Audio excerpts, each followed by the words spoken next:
bertemu dalam ruang Zoom ini untuk bersama-sama bertrialog ya. Kita akan bertrialog dari Yahudi, Kristen, dan Islam. Ini sebuah bentuk dialog karena bertiga, maka disebut dengan trialog. Ini sebetulnya sudah beberapa kali diadakan juga dan cukup lama tidak diadakan dan ini baru dimulai lagi. Acara ini diselenggarakan atas kerjasama dari Prodi Magister Studi Agama-Agama UIN Sunan Kalijaga. Hadir di sini Ibu Dian Nur Ana. Selamat siang Ibu Dian. Oke. Ya, sebagai Selamat Kaprodi siang, Bapak. ya, yang sudah bekerja sama cukup lama dengan eh, PSAP, Pusat Studi Agama dan Perdamaian dari Universitas Kristen Immanuel Yogyakarta. Bertepatan hari ini juga Ibu Dian berulang tahun. Jadi selamat ulang tahun Ibu. Semoga sehat selalu dan penuh dengan berkah Tuhan. Amin. Terima kasih, Masya Allah. Ya. Amin, amin. Terima kasih doanya. Kita juga Bapak sih benar ya, Pak. ya kita juga bersyukur hadir bersama dengan kita ketiga narasumber. Yang pertama Rabi Yakov Baruk dari eh, Sinagoga Syiar Samayim di Ondano ya Pak ya. Kemudian Ibu Dr. Rita Wahyu Wulandari sebagai dosen dari STFT Jeffrey Makassar dan Bapak Dr. Munawar Ahmad yang juga adalah dosen dari Magister Studi Agama-Agama UIN Sunan Kalijaga. Terima kasih untuk kesediaan dan kehadiran Bapak Ibu sekalian sebagai narasumber pada siang ini. Ya, tema pada siang ini adalah mengenai Abraham. Kita sering menyebut atau mengidentifikasi sebagai agama Abrahamik ya, baik Yahudi maupun Kristen dan Islam. Kita punya satu titik temu Bapak Abraham ini.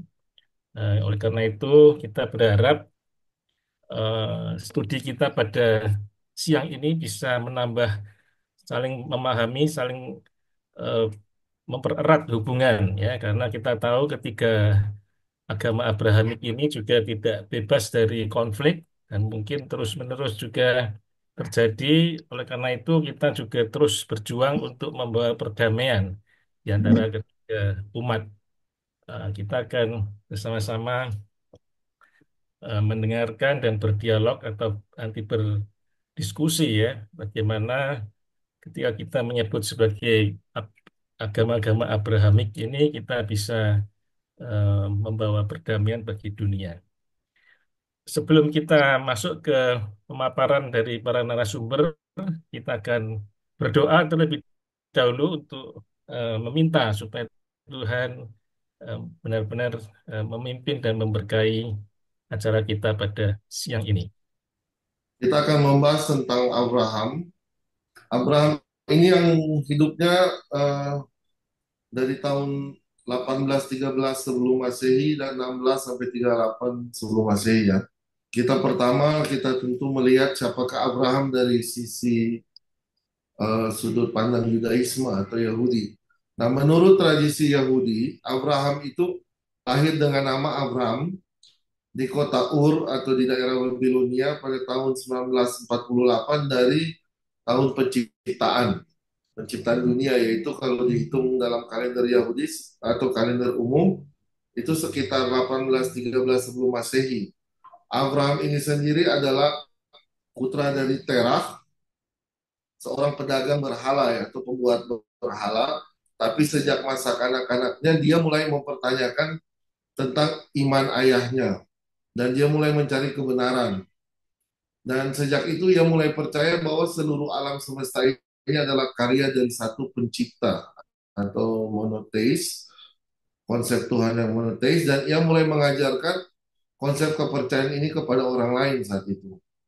Nah, Abraham ini sendiri dia mencoba yang pertama-tama meyakinkan ayahnya dulu, Terah, tentang kebodohan atau dampak negatif dari penyembahan berhala. Nah, suatu hari ketika Abraham ditinggal sendirian waktu menjaga toko ayahnya, ia mengambil palu dan dia menghancurkan semua patung berhala yang ada kecuali dia sisakan yang paling besar.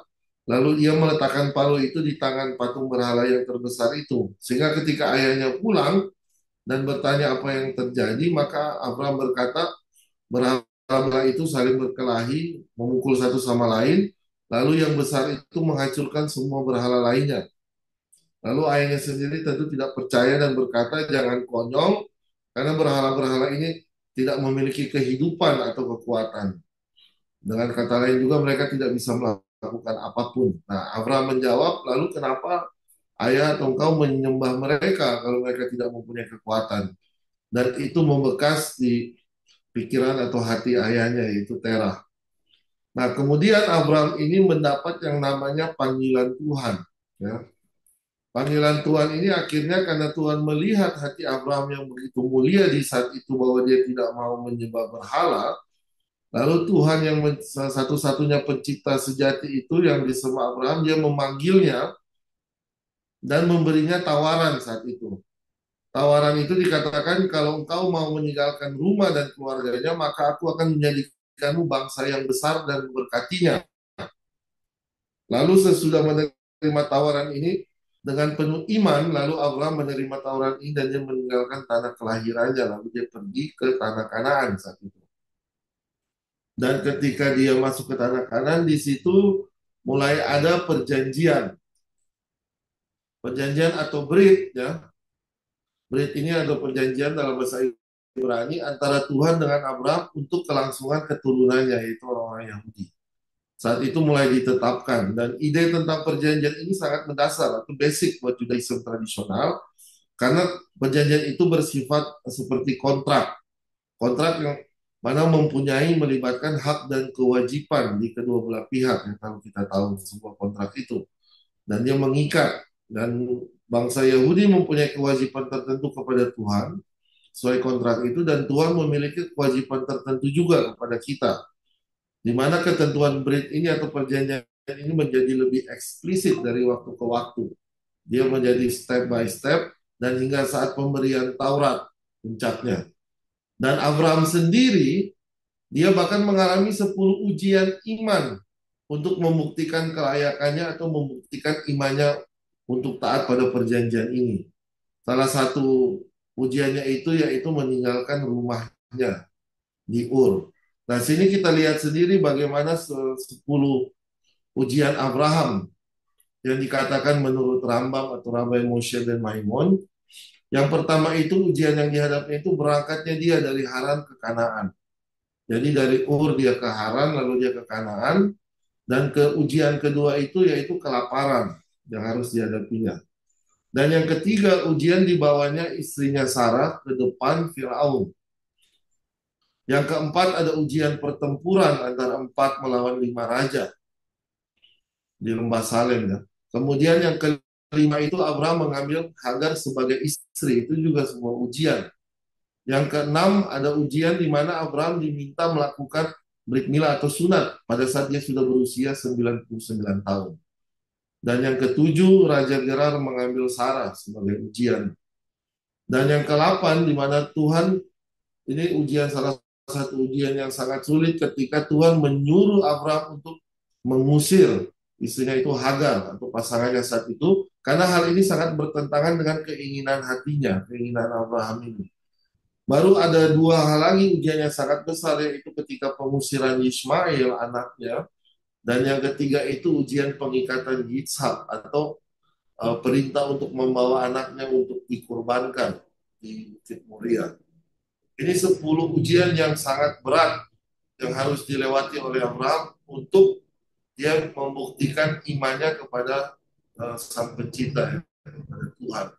Nah, Abraham sendiri bagi bangsa Yahudi, yaitu atau Abraham namanya yang pertama, dia itu dibesarkan sebagai penduduk kota di kota Ur itu, lalu dia tinggal di Haran, dia menjalani hidup nomaden, pindah-pindah. Kalau sekarang kita bisa lihat itu suku Beduin yang ada di Timur Tengah yang berpindah-pindah, di mana ada pusat air atau kehidupan mereka akan tinggal dekat situ. Dan dia berpindah-pindah berpergian sampai yang ke suatu daerah yang dikenal oleh bangsa Yahudi dengan nama Eretz Israel atau tanah Israel. Dan Tuhan menjanjikan tanah ini kepada dia untuk diberikan kepada keturunannya. Dan Abraham ini sendiri disebut sebagai orang Ibrani atau orang Ivri. Alasannya itu kenapa dia dibilang orang Ibrani, itu bisa karena dia keturunan Eber atau karena dia mendatang dari seberang. Eber, kata untuk seberang itu Eber dari sungai Efrat.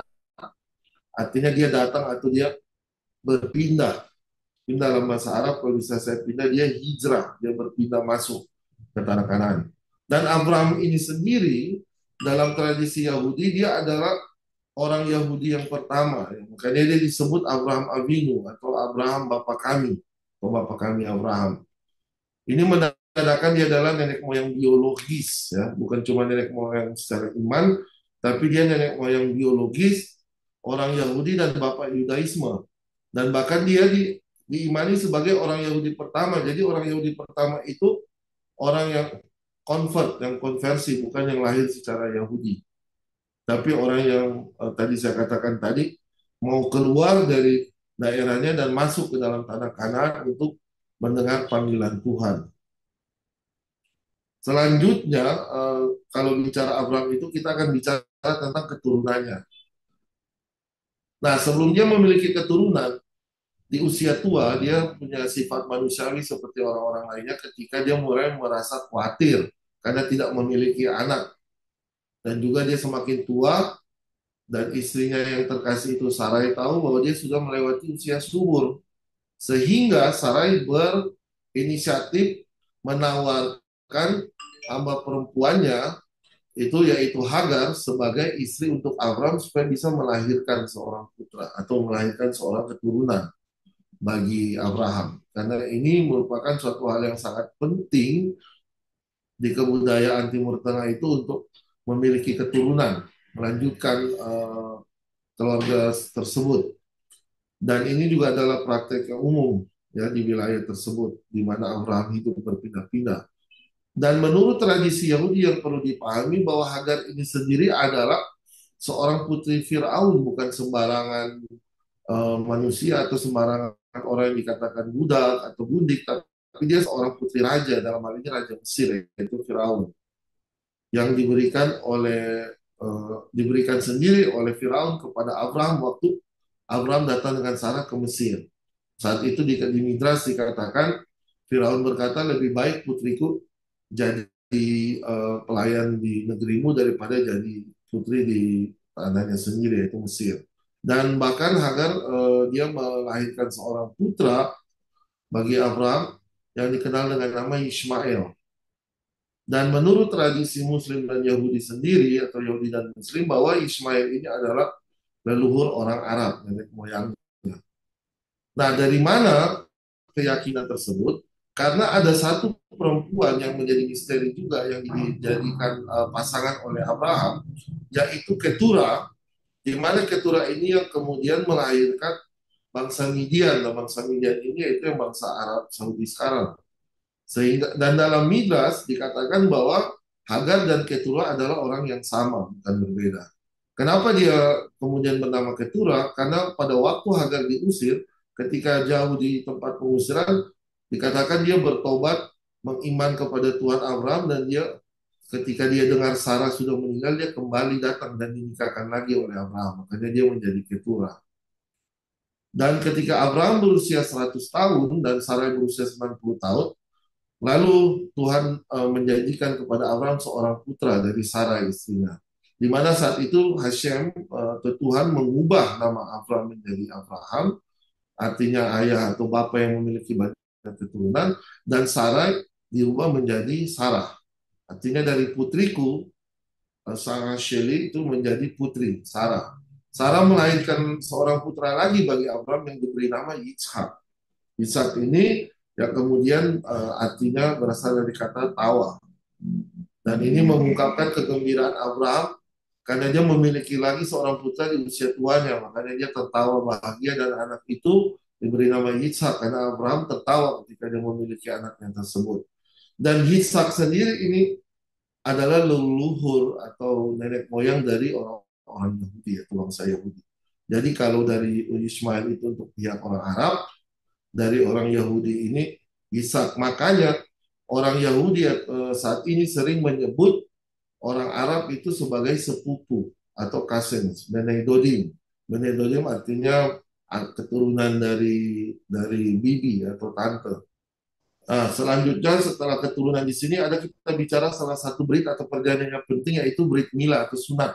Brit Mila ini dikenal sebagai bris, singkatannya juga atau dalam bahasa Yiddish. Ini ritual Yahudi di mana laki-laki atau bayi laki-laki yang berusia 8 hari itu disunat. Jadi ketika perintah itu turun, Abraham menyunat dirinya sudah berusia 99 tahun dan Ismail sudah dewasa, sudah 13 tahun. Tapi sebelum Ishak lahir, akhirnya ketika Ishak lahir, Abraham menyunat Ishak pada usia 8 hari. Jadi sejak itu setiap orang Yahudi itu wajib disunat pada usia 8 hari sampai sekarang. Dan sunat sendiri sudah ada di kitab Kejadian dalam kisah yang kita baca tadi dalam Kejadian Genesis 17, di mana Tuhan memerintahkan Abraham untuk menyunatkan dirinya dan keturunannya. Ini menjadi tanda perjanjian, ya, jadi brit antara orang Yahudi dan Tuhan secara turun-temurun. Dan ini tidak pernah dibatalkan sampai sekarang.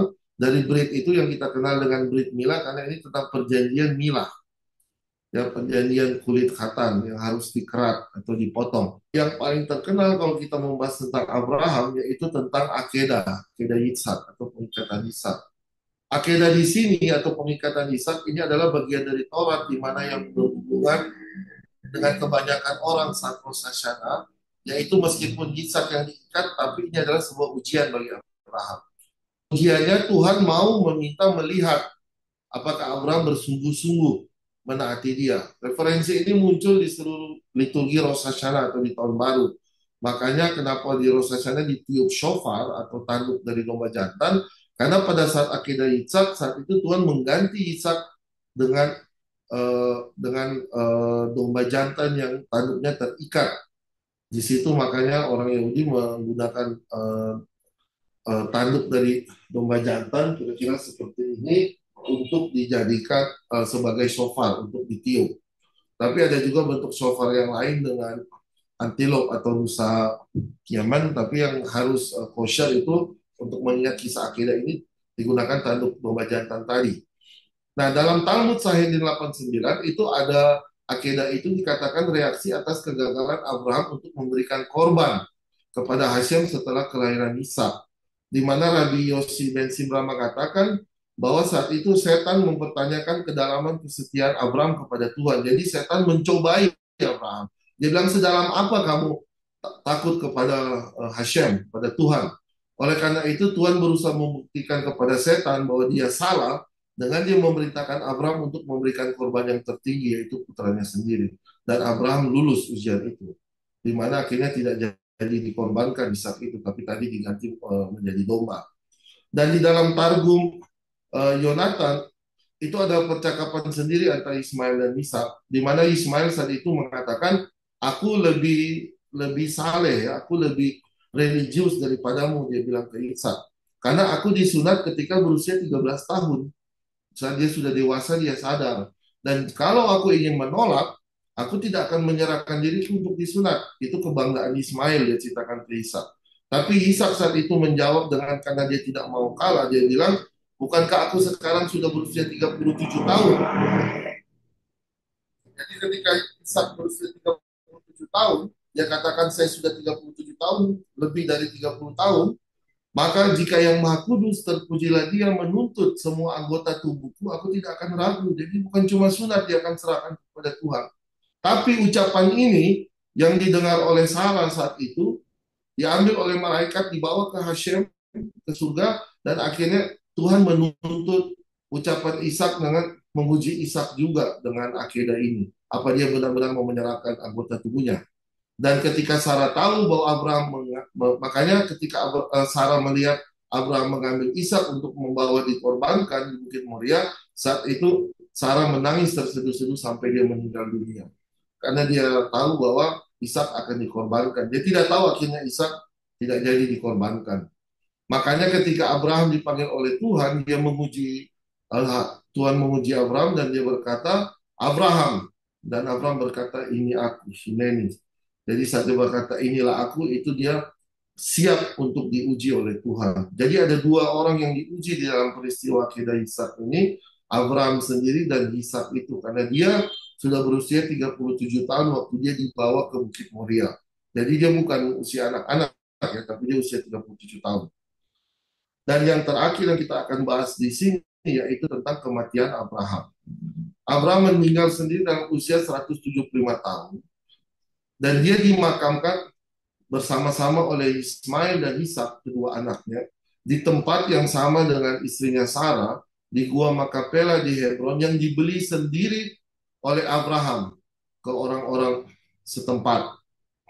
Jadi di makam tersebut dimakamkan Abraham, Sarah. Kemudian saat ini di kompleks tersebut, di mana menjadi tempat sangat kontroversi yang oleh umat Islam mengenalnya Masjid Ibrahimi, tapi orang Yahudi mengenalnya sebagai Gua Makapela. Di sana ada makam patriark Abraham, Ishak dan Yakov, dan juga ada istri mereka Sarah dan juga Rivka dan Lea. Rahel sendiri makamnya tidak di situ, tapi di Bethlehem. Dan di tempat itu dimakamkan Patria dan itu saat ini menjadi sinagoga dan masjid digunakan oleh orang Yahudi dan orang Muslim khususnya orang Palestina untuk berdoa mengenang leluhur bangsa Yahudi dan bangsa Arab tersebut yaitu Abraham alaihi shalom atau Nabi Ibrahim alaihissalam. Jadi inilah kisah tentang Abraham Avinu alaihi shalom menurut agama Yahudi atau Yudaisme. Terima kasih. Saya kembalikan ke moderator. Terima kasih, Rabi Yakov. Ya, sangat menarik. Terutama saya tadi baru tahu kalau Isa itu umur 37 tahun ya ketika mau dikurbankan ya. Yang kedua, kita akan lanjutkan kepada Ibu Rita Wahyu. Silahkan Ibu Rita Wahyu. Shalom, Assalamualaikum warahmatullahi wabarakatuh. Kita bertemu kembali dalam trialog. Beshem Ha'af, Ve'aben, Ve'dua, HaKodesh, Ha-Elohim Echad. Di dalam nama Bapa dan Putra dan Roh Kudus, Allah yang Esa. Amin. Kita akan bersama-sama membahas Abraham, makna teologis dan teladan dalam agama-agama Ibrahimik. Dan saya akan memaparkannya melalui apa yang saya pahami sebagai seorang Kristen.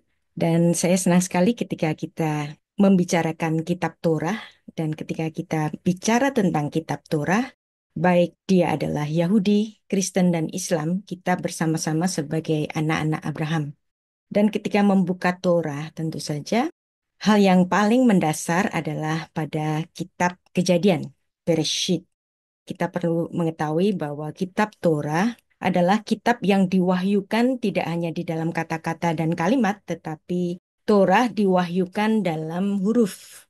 Dan di sini ada suatu pemahaman yaitu filsafat huruf Ibrani, dikenal dengan 3 istilah, yaitu gematria, ilmu angka, notarikon, atau yang disebut dengan siman, membahas mengenai lambang-lambang huruf dalam huruf-huruf Ibrani, dan kemudian temurah, permutasi huruf yang bisa berhubungan satu kata dengan kata yang lain.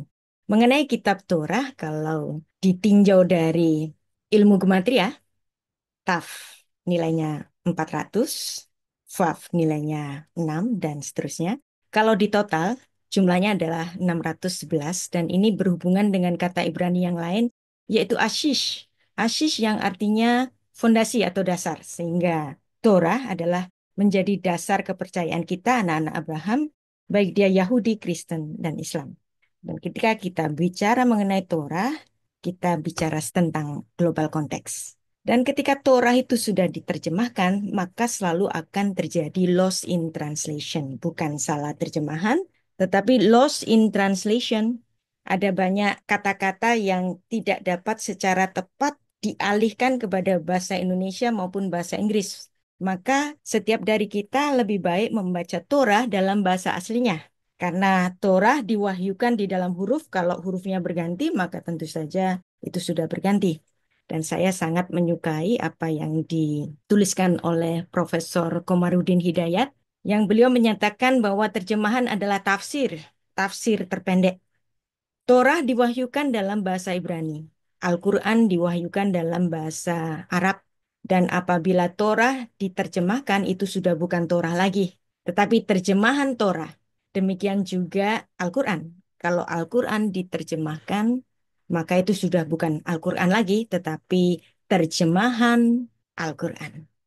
Orang-orang Kristen, saudara-saudara saya, lebih memilih untuk membaca Alkitab terjemahan kan? Maka saya selalu menginginkan kapan ada orang-orang Kristen yang mulai menyukai Alkitab dalam bahasa asli membacanya karena kitab suci Torah diwahyukan dalam huruf.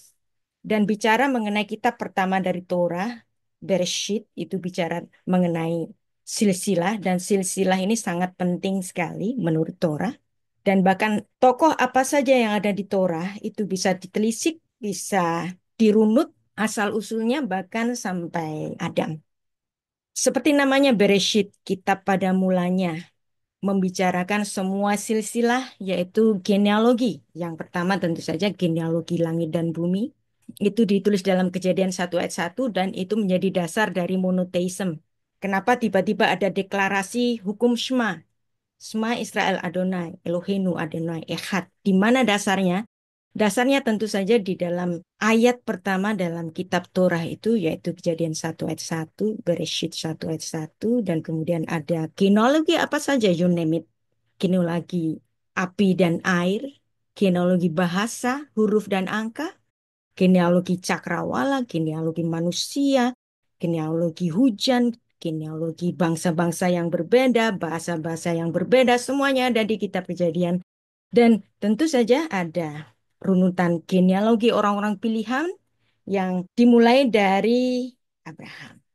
Nah, di dalam kekristenan juga mementingkan sosok Abraham ini sehingga silsilah Yesus Kristus ditulis dalam Matius 1 ayat 1, Injil pertama dalam Perjanjian Baru menuliskan Sefer Toledot Yeshua Hamashiach ben David ben Abraham. Inilah silsilah Yesus Kristus, anak Daud, anak Abraham. Berarti di sini sosok Abraham memang sangat penting seperti tadi yang sudah dipaparkan oleh Rabbi Yaakov Baru. Dan dalam bagian Perjanjian Baru yang lainnya, Galatia 3 ayat 7 menyatakan, jadi kamu lihat bahwa mereka yang hidup dari iman, mereka itulah anak-anak Abraham. Dan siang ini saya melihat kita semua adalah anak-anak Abraham yang tidak dibatasi Yahudi, Kristen, dan Islam. Kita membicarakan Torah yang sama. Dan seperti apa yang dikatakan dalam Galatia 3 ayat 7 ini, Deu evo ki bene haemunah, bene Abraham hema. Kita semua adalah anak-anak Abraham. Dan seperti tadi yang juga sudah dibahas oleh Raffi Yaakov mengenai bangsa-bangsa, bangsa Ibrani berasal dari Eber, dan Eber ini punya dua putra, yaitu Yoktan dan Pelek. Pelek melahirkan Abraham, Ishak, Yakub, Israel, dan kemudian ada singgungan. Keturunan dari Ketura, keturunan dari Hagar, itu ada berkawin campur dengan keturunan Yoktan, dan itulah bangsa-bangsa Arab. Kitab Torah membicarakan apa yang dipercayai oleh agama-agama Ibrahimik, Yahudi, Kristen, dan Islam sebagai tiga agama besar monoteistik yang memiliki hubungan erat secara historis, teologis, kultural. Ketiganya menghormati kitab suci Torah. Ketiga agama ini berasal dari tradisi yang sama, yaitu kepercayaan terhadap Allah yang diwahyukan kepada Abraham atau Ibrahim. Dalam istilah Arabnya, Abraham dianggap sebagai bapak iman dalam ketiga agama ini sehingga sering disebut agama-agama Abrahamik. Dan Abraham, nama awalnya adalah Abram. Abram ini kemudian berganti nama menjadi Abraham dan perubahan namanya itu nanti menarik, akan saya jelaskan. Dan seperti juga apa yang dipahami, diajarkan oleh Chief Rabbi Jonathan Sacks, Torah itu adalah signifikan dan sebuah global konteks. Dan ini adalah paparan mengenai monoteisme yang pertama kali. Dan Yahudi, Kristen, dan Islam mendasarkan keimanannya juga di dalam kitab ini, walaupun ada perbedaan-perbedaan masing-masing. Di dalam kitab Torah itu juga ada pemahaman dalam membaca kitab Torah. Ada pemahaman 70 wajah Torah, bahwa satu ayat di dalam Torah itu bisa ditafsirkan secara bermacam-macam sehingga muncul istilah 70 wajah Torah dan penafsirannya bisa bermacam-macam, pengartiannya bisa bermacam-macam, apalagi Torah tidak hanya bicara tentang kata-kata dan kalimat, tetapi gugusan-gugusan huruf. Dan bahkan ada ungkapan hapokba, veapokba, dekolaba, uba, teheshe. Berbalik-baliklah, berputar-putarlah di dalam Torah, maka segala urusan ada di dalamnya. Pirkei Avot 5:22. Dan meskipun ada perbedaan, tetapi kita tetap menghormati narasi yang sama di dalam Torah. Dan dasar dari monoteisme seperti yang dituliskan dalam Kejadian 1 ayat 1, Bereshit bara Elohim et hashamayim ve'et haaretz. Di sini menyatakan bahwa hanya Elohim saja yang menciptakan langit dan bumi. Dan tentu saja di sini ada gugusan-gugusan huruf yang bisa dibaca secara detail karena Torah diwahyukan di dalam huruf. Nah, kitab Kejadian adalah kitab yang mencatat genealogi. Dan ini menjadi muasal dari kepercayaan monoteisme ini. Dan monoteisme adalah kepercayaan kepada Allah yang Esa. Memang istilah monoteisme itu baru muncul pada sekitar abad ke-17 oleh Henry Moore, tapi bukan berarti monoteisme baru muncul pada abad itu kan. Nah, monoteisme sudah tertulis dasarnya di dalam kitab Torah. Dan dari mana asal mula istilah monoteisme ini? Ada juga dalam paparan di buku saya di halaman 596 mengenai apa sih isme itu? Isme ternyata dari istilah bahasa Ibrani. Dan siapakah kira-kira yang menjadi seorang monoteis yang awal? Tentunya kita semua, siapapun kita, nenek moyang kita adalah sama, yaitu Adam, yang oleh teman Muslim dikatakan sebagai Nabi Adam. Adam tidak secara eksplisit disebut sebagai seorang yang beriman, dalam artian seorang tokoh yang memiliki iman seperti Abraham. Tetapi Adam tetap dianggap sebagai manusia pertama yang memiliki hubungan langsung kepada Tuhan, dan juga setelah kejatuhannya, dan setelah ada proto-evangelium, berita sukacita yang pertama mengenai hadirnya sang keturunan bagi Adam, maka Adam memberikan respon, yaitu memberikan nama bagi istrinya, yaitu Hawa. Dan respon ini tentu saja ini adalah cerminan dari iman Adam, dan beberapa sumber rabbinik juga menunjukkan bahwa Adam melakukan tesyuvah, yaitu pertobatan, yang menyebutkan bahwa Adam berpuasa dan bertobat selama 130 tahun setelah diusir dari Taman Eden. Mengenai monoteis yang pertama, kita bisa menunjuk kepada Abraham atau bahkan kepada manusia pertama yaitu Adam. Dan kalau kita runut apa yang ditulis dalam kitab Kejadian, ada Adam, Set, Enos, Kenan, Mahalaleel, Yared, Hanok, Metusyalah, Lameh, dan Noah. Dan di sini ada nomor-nomor yang menarik dan nomor-nomor khusus ya. Angka 1 merujuk kepada Elohim, angka 3 angka kekudusan, angka 7 merujuk kepada angka sempurna pertobatan, dan angka 10 merujuk kepada sosok Nuh yang memberikan memberikan lanuah kepada tanah yang telah dikutuk oleh Tuhan sejak Kejadian 3 ayat 17. Abraham dipandang sebagai bapak orang beriman, monoteis Abraham, pemilihan Allah tertuju kepada Abraham. Walaupun mungkin Abraham bukan monoteis yang pertama, namun setidaknya Abraham adalah sosok yang pertama untuk menemukan kembali monoteisme, seperti tadi yang sudah dibahas oleh Raffi Akov, bahwa dalam kitab tradisi Yahudi, dalam Bereshit Rabbah, dituliskan bahwa Abraham menghancurkan berhala-berhala Terah ayahnya, dan dalam Kejadian pasal 9 sekaligus memberikan latar belakang keimanan Abraham yang berbeda dengan Terah ayahnya, juga Nahor saudaranya. Inilah kalau kita lihat dari timeline seperti yang dirincikan oleh Rabbi Yose ben Halafta yang menghitung tahun-tahun berdasarkan manusia-manusia pertama di dalam kitab Torah, dan juga yang dihitung oleh seorang teolog Kristen yaitu James Asser. Jadi kita mendapatkan kesepakatan di sini perkiraannya. Adam melahirkan Set, Set melahirkan Enos, Kenan, Mahalaleel, Henok, Metusyalah, Lamek, dan kemudian sampai kepada Nuh. Nuh seolah-olah menjadi Adam yang baru karena kita semua dari 3 putra Adam lahirlah bangsa-bangsa dan kemudian ada Eber. Abraham adalah keturunan dari Eber. Inilah kembali kita melihat bangsa-bangsa di dunia berasal dari ketiga putra Nuh, dan terkhusus di sini ada Eber yang memiliki dua putra Yoktan dan Pelek, dan dari situ lahir dua kepercayaan yang amat besar, yaitu Yahudi, Kristen, dan Islam. Kitab Torah menjadi dasar monoteisme, kredo pengakuan iman, hukum Shema, Shema Israel Adonai Eloheinu Adonai Echad, berasal dari Kejadian 1 ayat 1, dan iman warisan dari Abraham dipandang sebagai dasar keimanan bagi seluruh keturunannya. Nah, bicara mengenai isme. Isme berasal dari bahasa Ibrani, Shmi, artinya namaku, identitasku. Jadi kalau ada monoteisme, berarti kepercayaan kepada Allah yang Esa adalah identitasku. Dan ini juga dipandang dalam satu istilah yang menarik yang ditulis oleh Rambam, yaitu kepercayaan kepada Allah yang Esa, emunat hayhud.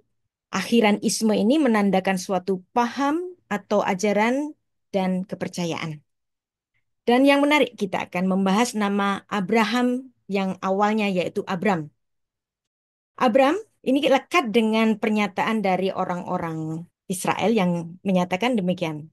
Kemudian engkau harus menyatakan di hadapan Tuhan Allahmu demikian.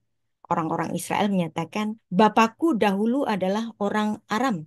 Arami Oved Avi. Seorang pengembara, ia pergi ke Mesir dengan sedikit orang saja dan tinggal di sana sebagai orang asing, tetapi di sana ia menjadi suatu bangsa yang kuat dan banyak jumlahnya. Berarti di sini orang-orang Israel menganggap nenek moyangnya orang Aram, ya, baik dia Yakub yang pernah tinggal lama di Haran dan juga Abram sendiri. Nah, Abram, Ulangan 26 ayat 5 yang menyatakan deklarasinya orang Israel ini, Bapakku dahulu orang Aram loh. Lalu apa hubungannya dengan nama Abram? Nama Abram bisa dipenggal. Ingat bahwa Torah itu tidak hanya bicara tentang kata-kata, tetapi gugusan huruf. Pembacaan nama Abram itu bisa kita potong. Abram bisa dalam artian Af Aram, bapaknya orang Aram. Nah, ini mungkin Tera dahulu menginginkan putranya menjadi pembesar di tempat asalnya, di Aram Naharaim, ya, maka dia dinamakan Avram, Av Aram. Tetapi Tuhan memiliki kehendak yang lain. Kamu bukan cuma bapaknya orang Aram, tetapi engkau adalah Abraham, Av Hamon Goyim, bapak dari sejumlah bangsa-bangsa.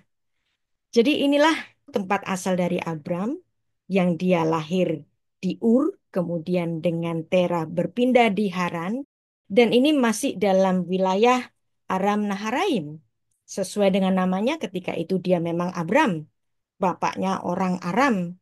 Dan Tuhan menginginkan Abram menjadi Av Hamon Goyim, bapaknya dari sejumlah bangsa, bapaknya orang-orang beriman, dan dia menjadi tokoh yang sangat termasyur, dan itu bisa dibuktikan hingga hari ini, baik dia Yahudi, Kristen, dan Islam sama-sama memandang Abraham sebagai Abraham Avinu, Abraham bapak kita. Nah, seperti apa yang dipahami oleh orang-orang Israel bahwa nama adalah pribadi itu sendiri. Nama bahasa Ibraninya itu Shem, dan ini merupakan bentuk konstruk dari kata Ibrani neshama yang artinya jiwa, soul. Berarti nama adalah jiwa dari seseorang. Abram yang awalnya adalah Av Aram hanya terbatas di situ saja. Kemudian diubah namanya oleh Tuhan sebagai Abraham, Av Hamon Goyim. Maka itulah jiwa dari Abraham yang menjadi bapak dari sejumlah bangsa bagi seluruh orang-orang beriman.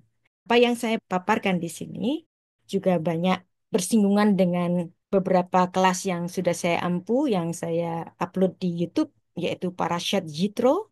Anda tahu Yitro adalah keturunan Abraham dari Keturah, dan juga ada hubungannya dengan paparan saya mengenai Ishmael, keledai merdeka, yang banyak disalahpahami oleh saudara saya sendiri, yaitu orang-orang Kristen. Dan juga ini berhubungan dengan Torah, Celia Lecture, dan Anda tahu Torah Serial Lecture ini adalah saya dedikasikan untuk sahabat saya yang Muslim. Ketika kita bicara mengenai Torah, kita tidak bicara mengenai perbedaannya, tetapi kita bicara mengenai kesamaan, asal-usul dari monoteisme sendiri, dan bicara mengenai Yitro. Yitro berasal dari Midian, dia adalah imam bangsa Midian, keturunan Abraham dari Keturah, dan dalam pandangan tradisi rabbinik, seperti yang dikatakan oleh Rafi Yaakov tadi, Keturah adalah Hagar, ibu Ismail. Kejadian 25 ayat 1, Vayoshev Abraham Vayikah Isa Ushma Keturah. Dan di sini Keturah tidak diberikan keterangan. Apa sih latar belakang dari Keturah? Maka para rabi Yahudi memandang bahwa Keturah bukan orang baru, tetapi orang yang sudah kita kenal, dan dia adalah Hagar. Dan Hagar atau Keturah memberikan 6 putra bagi Abraham, yaitu Simran, Yoksan, Medan, Midian, Ishbak, dan Shua. Orang-orang Kristen biasanya memandang Keturah adalah istri ketiga Abraham, tetapi dalam pemahaman orang Yahudi yang saya pandang ini sangat menarik, Keturah adalah Hagar. Ya, dan ini ada tafsiran Rasi yang mengatakan bahwa Hagar dia kenapa dipanggil Keturah? Karena perbuatannya yang menyenangkan seperti dupa yang harum, ukupan yang harum, sehingga dia mengikat masa kesendiriannya tidak bersama dengan laki-laki yang lain semenjak perpisahannya dengan Abraham. Dan ada juga paparan tulisan saya di laman Sarapan Pagi Biblika menuliskan atau menjelaskan kenapa Keturah itu adalah Hagar, ibu Ismail. Dan Jitro, keturunan dari Keturah atau Hagar, dihormati karena kebijaksanaannya dan oleh penafsir Muslim dianggap sama dengan Nabi Syuaib. Dan dalam parashat Jitro ini adalah salah satu parashat dari Torah yang saya sangat sukai karena ini bicara mengenai hubungan yang erat antar sesama anak-anak Abraham. Dia memiliki putri namanya Zipora yang menjadi istri bagi Musa, dan Jitro memiliki cucu dari Musa yaitu Gersom dan Eliezer. Dan di sini Imam Jitro, Imam Midian memberikan nasihatnya kepada Musa. Dan Jitro melihat Musa begitu sibuk mengurusi orang-orang Israel dalam urusan pengadilan. Dan kemudian Jitro memberikan nasihat mengenai pendelegasian kepemimpinan, dan nasihat Jitro itu dipakai hingga hari ini. Dan yang menarik juga, di dalam bagian parashat Jitro, Keluaran pasal 19 dan pasal 20, di dalam bagian parashat Jitro ini juga ada bagian mengenai 10 firman. Asyeret Hadevarim. Menarik kan? Dan itu menunjukkan bahwa memang ada kesatuan antar anak-anak Abraham yang disatukan pada iman kepada Allah yang Esa. Dan inilah Abraham yang menjadi bapak bagi agama-agama Ibrahimi. Jitro sesuai dengan namanya. Nama adalah jiwa atau soul, yang artinya kelimpahannya, kelimpahan hikmat dari Jitro, kemudian ditransferkan juga kepada Musa. Dan paling tidak dalam parashat Jitro ini, kita dapat memahami bahwa Jitro menjadi mentor bagi Musa untuk pemahaman mengenai Allah yang disembah oleh Abraham sebelum Musa dipanggil sendiri oleh Tuhan dalam semak duri yang terbakar itu, yang dimana Tuhan mendeklarasikan dirinya sebagai Anohi Elohe Aviha, Elohe Abraham, Elohe Ishak, Elohe Yakov. Di sini kenapa Tuhan harus mendeklarasikan dirinya sebagai Allahnya Abraham, Ishak, dan Yakub? Dan tentu saja hal ini tidak serta-merta keluar begitu saja. Tentu saja ada introduksi. Siapa yang mengintroduksikan mengenai keimanan Abraham ini, Allah yang disembah oleh Abraham? Tentu saja ada sosok Yitro yang menjadi mertua bagi Musa, dan itu menjadi mentor bagi Musa mengenai keimanan Abraham. Jadi parashat Jitro menjadi contoh konkret hubungan yang erat antar sesama keturunan Abraham yang monoteistik, yang siang hari ini sedang kita amalkan bersama. Kita membicarakan Bapak kita, ketiganya Yahudi, Kristen, dan Islam sama-sama menghormati Abraham. Dan demikian paparan saya, nanti bisa dilanjutkan ke tanya jawab. Saya kembalikan kepada Bapak Andreas Yonatan.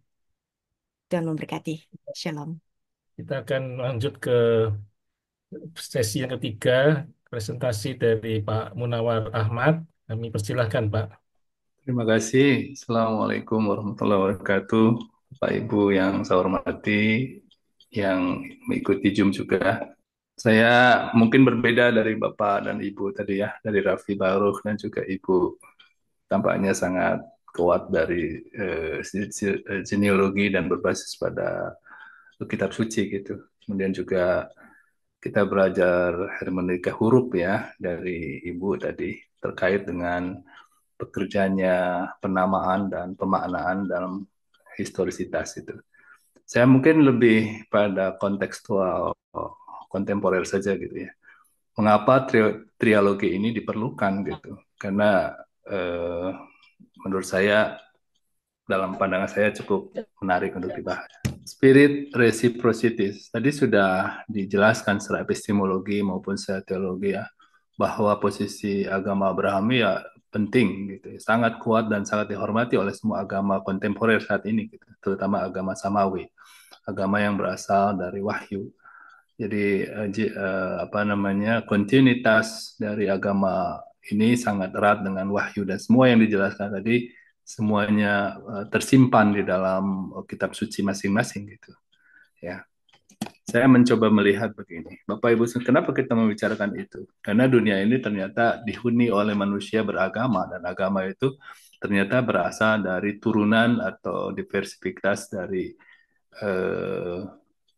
Abraham atau Ibrahim dalam bahasa Islam. Ya.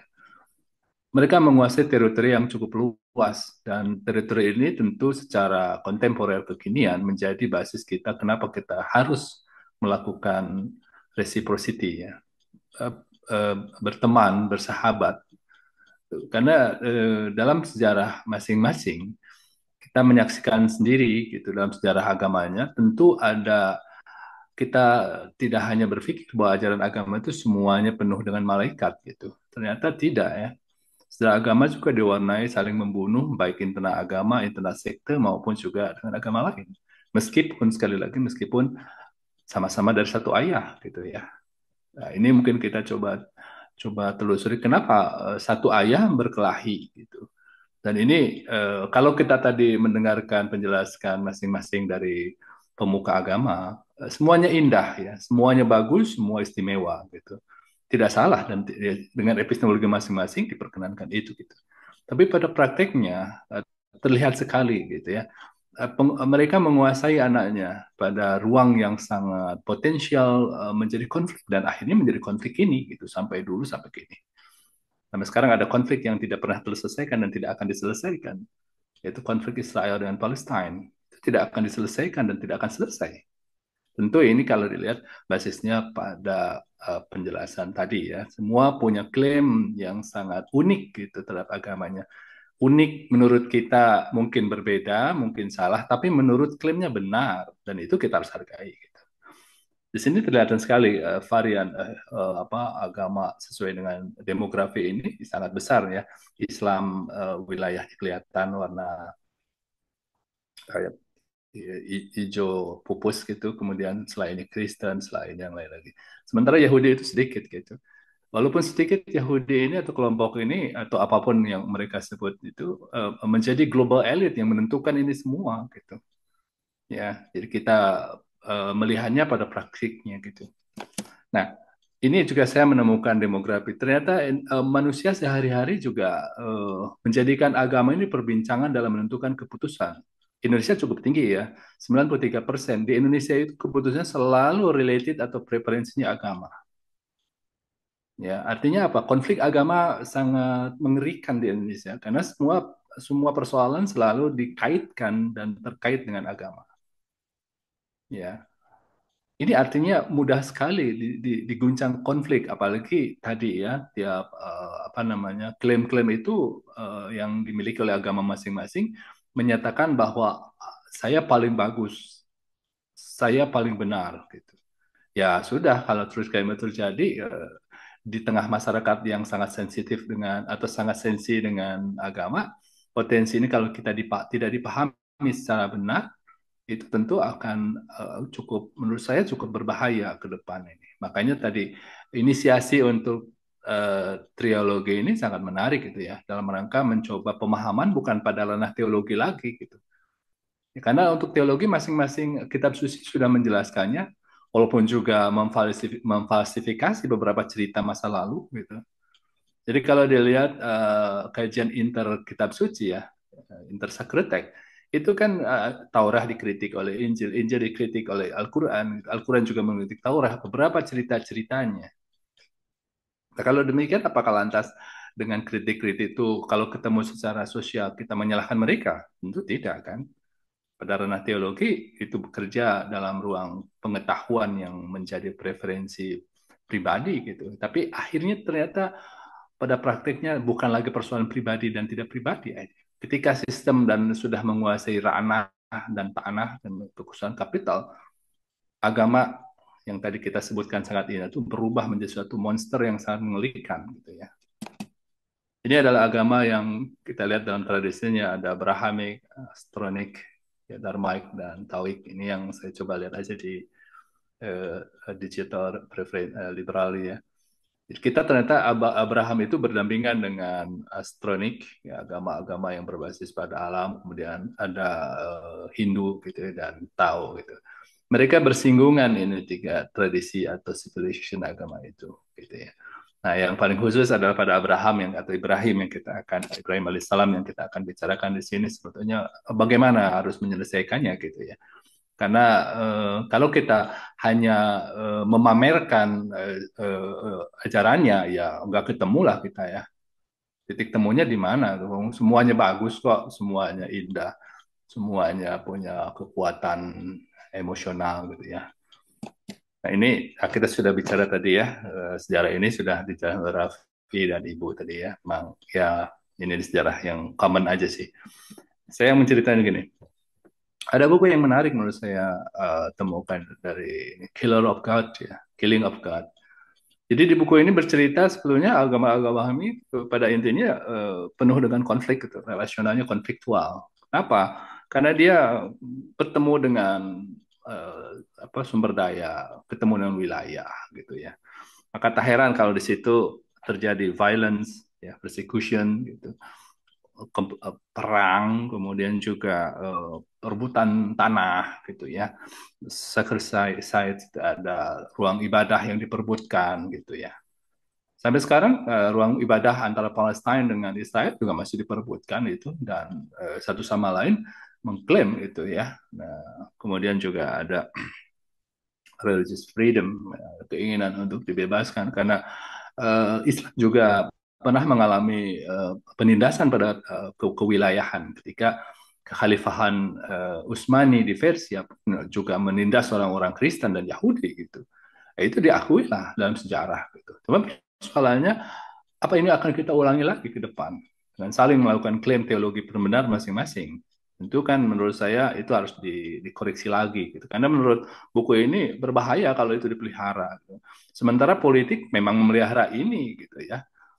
Soalnya agama punya entitas yang sangat hebat untuk menciptakan sentimen global gitu. Jadi sentimen global sangat mudah dipicu oleh kalau agama tersakiti gitu ya. Nah, kemudian ada persoalan yang menarik setelah itu yaitu fundamentalism ya. Orang-orang yang fundamental ketika hadirnya gerakan saling menikam satu agama, agama dikritik gitu. Ketika dikritik mereka bukanlah melawan agama tapi mereka kembali kepada agama. Jadi mereka melakukan fundamentalism ya, mengembalikan nilai-nilai mereka ke dalam agama yang sesungguhnya. Gitu. Terjadi internal konflik ya di dalam agama itu. Jadi sekte-sekte yang mengklaim bahwa aku paling benar, ini yang paling benar. Banyak energi sebetulnya relasi anak cucu Ibrahim ini konfliktual gitu ya. Jadi energi konflik ini yang menurut saya perlu diredam ke depan. Nah, ini ada positifnya. Kita punya basis yang sama yaitu monetize ya. Jadi monetize ini menjadikan kita sama satu punya nilai, gitu. Nilai yang sama terkait dengan apa yang harus diperjuangkan di dunia ini gitu. Perkara konsep teologi yang berbeda silahkan saja ya. Karena itu kan tidak bisa lagi didebat lagi dan tidak bisa lagi dikomunikasikan, tidak lagi bisa untuk diperbaiki, ya sudah begitu gitu ya. Tetapi bagaimana nilai monetisme bekerja untuk menjadi kekuatan positif? Saya mungkin mengambil agak Hans Galtung ya. Ada positive cultures yang tersimpan di dalam agama ini yang perlu kita angkat gitu ya. Kedua ada terkait dengan revelation. Kita sama-sama bahwa jika kita punya masalah, maka ada Tuhan sebagai sosok yang akan memberi cerita dan jawaban gitu ya. Kita punya harapan gitu, dengan muncul revelation itu. Orang di dalam Islam ada yang menganggap bahwa revelation itu atau wahyu itu sudah tertutup. Tapi ada sebagian mengatakan yang sudah tertutup itu adalah wahyu terkait dengan syariah. Gitu ya. Tapi kalau wahyu terkait dengan penjelasan-penjelasan syariah yang sangat kontekstual, kekinian, sangat terbuka gitu ya. Jadi tidak lantas mengatakan, karena wahyu itu akhirnya sumber harapan kalau dalam agama monoteis itu ya. Harapan ketika Tuhan selalu bercerita sama kita. Dari mana atau bagaimana Tuhan bercerita sama kita kalau kita menganggap wahyu atau Tuhan itu sudah tidak berbicara lagi? Kan tidak mungkin konsep itu terjadi. Gitu ya. Nah, kesempatan, meskipun sejarah kita ini penuh dengan luka, kita punya keinginan untuk koeksisten. Katanya begitu ya. Kita punya keinginan untuk koeksisten, saling berada di dunia masa hidup kita. Kemudian juga munculnya lembaga interfaith ini memungkinkan kita untuk saling tukar, memahami untuk dalam rangka respect, bukan dalam rangka kritik menyalahkan. Ya. Karena sudah beda itulah. Teologi kita beda lah. Kalau mau jujur, tentu orang Yahudi menyalahkan Kristen yang sekarang, Kristen menyalahkan Islam, Islam juga menyalahkan Yahudi, semua dengan konsep yang sama-sama salah. Gitu. Islam juga disalahin oleh Yahudi, misalnya begitu ya. Apakah energi itu akan menjadi dipakai ke depan? Tentu menurut saya melalui semangat Abrahamik atau Nabi Ibrahim ini, kita akan diarahkan untuk berada dalam selalu respect, ya. Bukan selalu kritik, respect ya. Agama melakukan, kemudian muncul deklarasi-deklarasi. Ternyata deklarasi itu juga memang penting hanya untuk bentuk kesadaran kolektif yang dilakukan oleh leader gitu. Tapi menurut saya lebih jauh lagi bukan persoalan deklarasi yang diperlukan, tapi sistem yang diperlukan saat ini.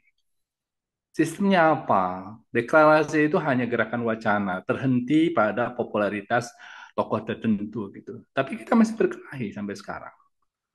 Ya, sekali lagi konflik yang tidak bisa dipecahkan sepanjang kehidupan manusia sejauh ini adalah konflik yang ada di Palestina. Itu tidak bisa diselesaikan. Nah, sekarang bagaimana menyelesaikan itu gitu? Kalau kita amati ya banyak sekali kemanusiaan atau jiwa-jiwa manusia yang sudah demi ada yang di sana gitu ya. Mereka sama mempertahankan, menurut mereka adalah klaim mempertahankan Islam, yang satu klaim mempertahankan agamanya. Sama-sama atas nama itu gitu, ya. Kemudian juga kita menyaksikan bahwa tentang lembaga pendidikan mestinya berperan dalam memberikan edukasi tentang kesadaran itu gitu. Ya, seperti yang dijelaskan tadi, semuanya memberikan sebuah kesadaran bahwa ada orang lain dengan teologi berbeda dan itu harus dihormati. Karena begini, Bapak Ibu sekalian, prinsip hubungan antar agama ini di dalam berbeda dengan hubungan sosial. Di dalam hubungan sosial itu begini, semakin kenal, semakin sayang. Gitu ya, kalau hubungan sosial. Dalam agama tidak, semakin senang, semakin kenal, kita semakin tahu bahwa Anda salah. Karena tahu bahwa ajaran Anda kalau dikenal lagi salah. Saya juga demikian tentu ya di komennya begitu. Jadi maka yang paling dilakukan adalah semakin kenal kita semakin menghormati mestinya. Ya, untuk apa? Yang tidak lagi kita paksakan. Kemudian selanjutnya educational ini menjadikan pilar yang sangat utama untuk membangun itu sebetulnya. Pemerintah harus memberikan sebuah dorongan untuk menjaga interfaith ini ya, promoting peace and stability gitu. Ya, berat ya, tapi sudahlah karena itu menjadi keharusan dia menjaga wilayah itu. Nah, spirit of reciprocity, pertukaran ide. Kita bisa saja antara teman-teman di agama lain tukar ide, gitu ya, tukar pemikiran, tukar teknologi, tanpa harus melakukan tukar iman, gitu ya. Karena ini cerita tentang membangun peradaban ke depan, yaitu peradaban Abrahamik berarti ya. Peradaban yang dibangun oleh anak cucu dengan agama dari Nabi Ibrahim ini. Nilai agama mempengaruhi perkembangan sistem sosial. Kita memerlukan nilai-nilai agama positif dari masing-masing, gitu ya, untuk diterapkan pada sistem masing-masing yang nantinya menjadi titik temu bahwa dunia ini stabil. Kemudian identitas agama ini yang tadi disentuh ya. Nama adalah identity, identity adalah ruh. Sebetulnya identity di sini tentu dalam konteks sosial ya, bukan dalam identity sebagai hakikat. Karena hakikat kita pada intinya sama, yaitu manusia. Dengan tentu dibangun oleh ciri-ciri sosiologis. Ciri-ciri sosiologis. Ketika agama menjadi identitas dan itu akhirnya tertutup, maka agama berubah menjadi keras karena mempertaruhkan jati diri. Padahal sebenarnya jati diri yang sebenarnya bukan identitas. Jati diri sebenarnya adalah hakikinya manusia itu sendiri, yaitu eksistensinya, substansinya. Substansi kita lah sebetulnya kemanusiaan itu sebagai identitas tertinggi dari manusia, bukan nama yang agama yang melewat pada diri kita. Gitu. Nah, tapi terkadang sekali lagi ruang sosial, ruang politik menyudutkan kita untuk menjadikan identitas sosial itu sebagai jati diri. Kemudian penyebaran yang luas dan mengglobal memungkinkan bangunan internasional dan transnasional agama dibangun. Saya kira gerakan Global Religious Forum itu sebagai contohnya ya. Beberapa tahun yang lalu imam besar Islam di Mesir ketemu dengan Paus gitu ya untuk membangun persaudaraan global. Nanti juga ke imam-imam yang ada di daerah Yahudi gitu ya. Itu akan diperlukan. Tapi sekali lagi itu hanyalah semata simbol yang tidak banyak artinya ke dalam selain hanya menunjukkan popularitas dari tokohnya saja gitu. Nah, yang paling penting adalah spirit kita untuk menciptakan ruang tumbuh kembang yang sangat produktif, mengembangkan kedamaian. Penyebaran yang luas. Ini sekarang golden rule. Kita punya golden rule. Saya kira ini kesadaran golden rule. Kita punya kesadaran global gitu. Parlemen The World Religious International membuat tahun 1993 membuat Golden Rule ya, etika bersama dunia gitu ya. Intinya 3, kita ingin diperlakukan sebagaimana kita ingin diperlakukan gitu. Ya. Kita tidak akan menyakiti orang sebagaimana kita tidak ingin disakiti. Jadi orientasinya bukan lagi kepada agama sebagai identitas, tapi orientasinya pada manusia sebagai hakikat dan identitas kita yang sesungguhnya. Nah ini sebenarnya harus dipakai dan dipopulerkan. Karena agama Abraham ini, baik Islam, Kristen maupun Yahudi, punya reference ya, punya semangat jihad ya, yang bisa kalau digerakkan bisa membunuh itu ya. Di tempat saya di agama Islam terlihat sekali sejarahnya sangat buruk gitu. Beberapa kejadian memang menunjukkan terorisme kelompok-kelompok itu dimainkan oleh sebagian dari agama saya gitu. Karena mereka punya konsep yang jihad. Demikian juga di kelompok punya tentu agama atau ajaran tentang jihad ini ya. Sebagian menunjukkan gerakan radikalisme pada masing-masingnya. Dan kelompok radikalisme ini sering dipelihara oleh politik gitu ya. Saya kira tak usah lah. Nah ini saya mencoba menawarkan ini ya, pluralism konvenantal, ya, kemudian berjanji lah, sebuah janji plural. Kita memerlukan ruang di mana ekspresi keberagaman itu tumbuh secara dihormati dengan keunikan-keunikannya. Tapi kan ada ruang publik yang harus kita hargai di mana orang lain pun ingin juga mempresentasikannya. Kita perlu membangun perjanjian hal apa saja yang harus dipresentasikan di ruang publik, di mana orang harus menyadari bahwa itu memang hanya untuk kebersamaan. Sementara hal yang privasi tetap disimpan dalam ruang privasi. Nah, ini yang memungkinkan kita bangun dan melalui proses spirit inilah kita harapkan kerjasama global bisa dibangun, termasuk juga kerjasama ekonomi, kerjasama politik, dan lain sebagainya. Yang semuanya menghargai, menghormati sesuatu yang positif dalam diri kita, eh, yang membawa daya dukung terhadap pembangunan kemanusiaan global, gitu ya. Nah, itu mungkin jadi dengan adanya forum seperti ini, media-media baru seperti ini memungkinkan sekali kita menanamkan kesadaran pluralis komplementar itu ya. Jadi kita dukung proyek untuk membangun sistem dunia yang plural, tapi membatasi hal-hal yang memang tidak perlu diungkapkan gitu ya, karena memang milik ruang publik gitu. Di ruang itu ada agama-agama lain hadir, selain agama Abrahamik ada agama lain.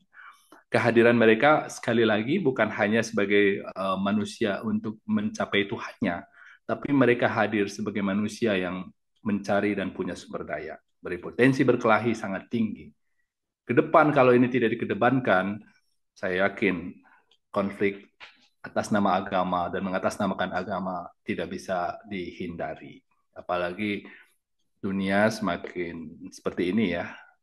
Mungkin agama sudah nempel pada kekuatan, agama sudah nempel pada kapitalisme, agama sudah punya modal, sudah punya tanah, sudah punya wilayah.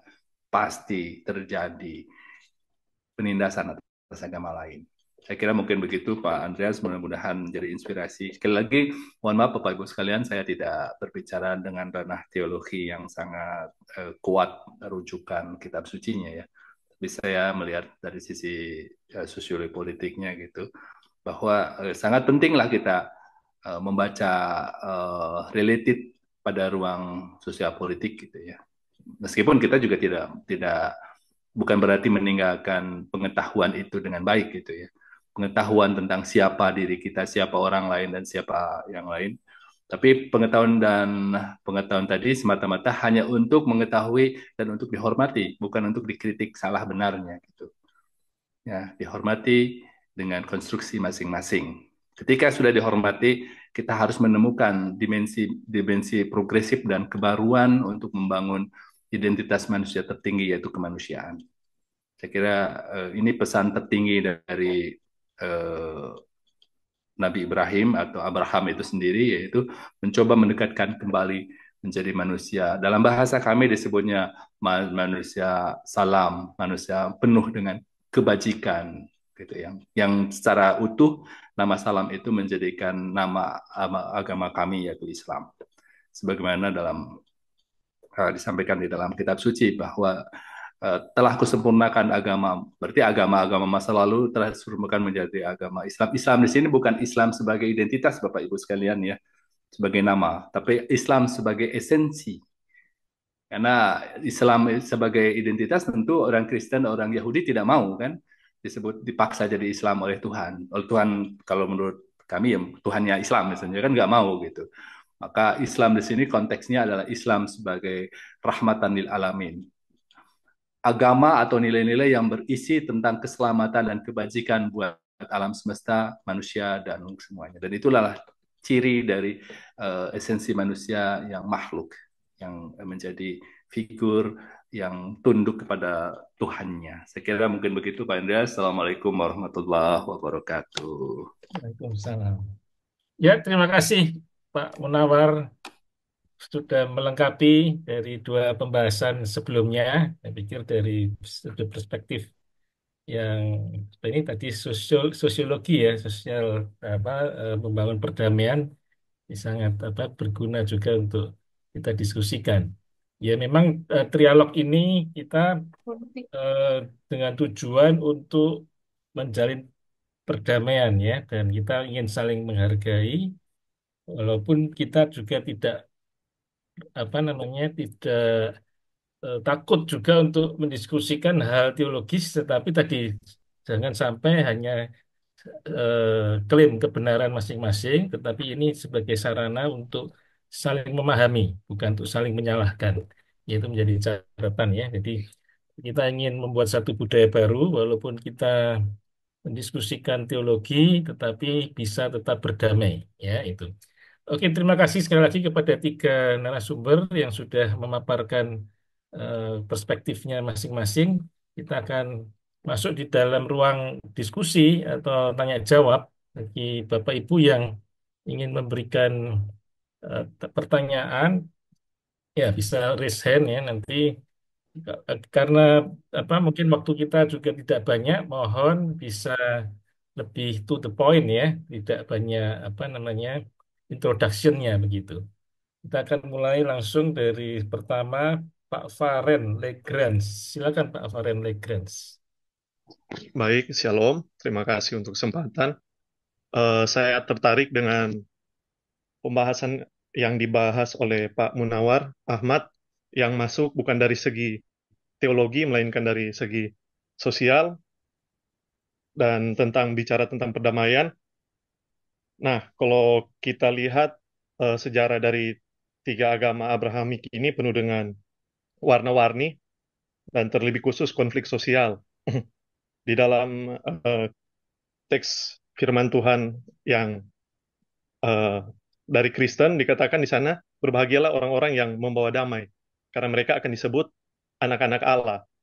Nah, tapi dalam hal ini, kalau dilihat agama-agama Abrahamik cenderung malah banyak diwarnai dengan konflik. Nah, bagi saya yang menjadi pertanyaan atau mungkin lebih ke untuk menanyakan pendapat dari Pak Munawarman, bagaimana satu bapak yang sering anak-anaknya ini sering bertikai, apakah karena konsep pandangan bahwa salah satu di antaranya adalah anak papi? Nah, karena konsep atau klaim teologi dari masing-masing, kita menganggap bahwa kita anak kesayangan dari papa yang satu atau yang papa yang satu, sehingga terjadi pertikaian. Ada yang merasa yang lebih unggul, tidak adanya kurangnya sikap egaliter di antara kita seperti yang Pak Munarman tadi katakan, tidak menjunjung nilai kemanusiaan, lebih lebih oh saya yang lebih disayang oleh papa, oleh ayah. Jadi mungkin eh, minta pendapat dari Pak Munarman bagaimana menghadapi sikap atau klaim teologi ini sehingga menimbulkan konflik-konflik sosial tersebut. Terima kasih.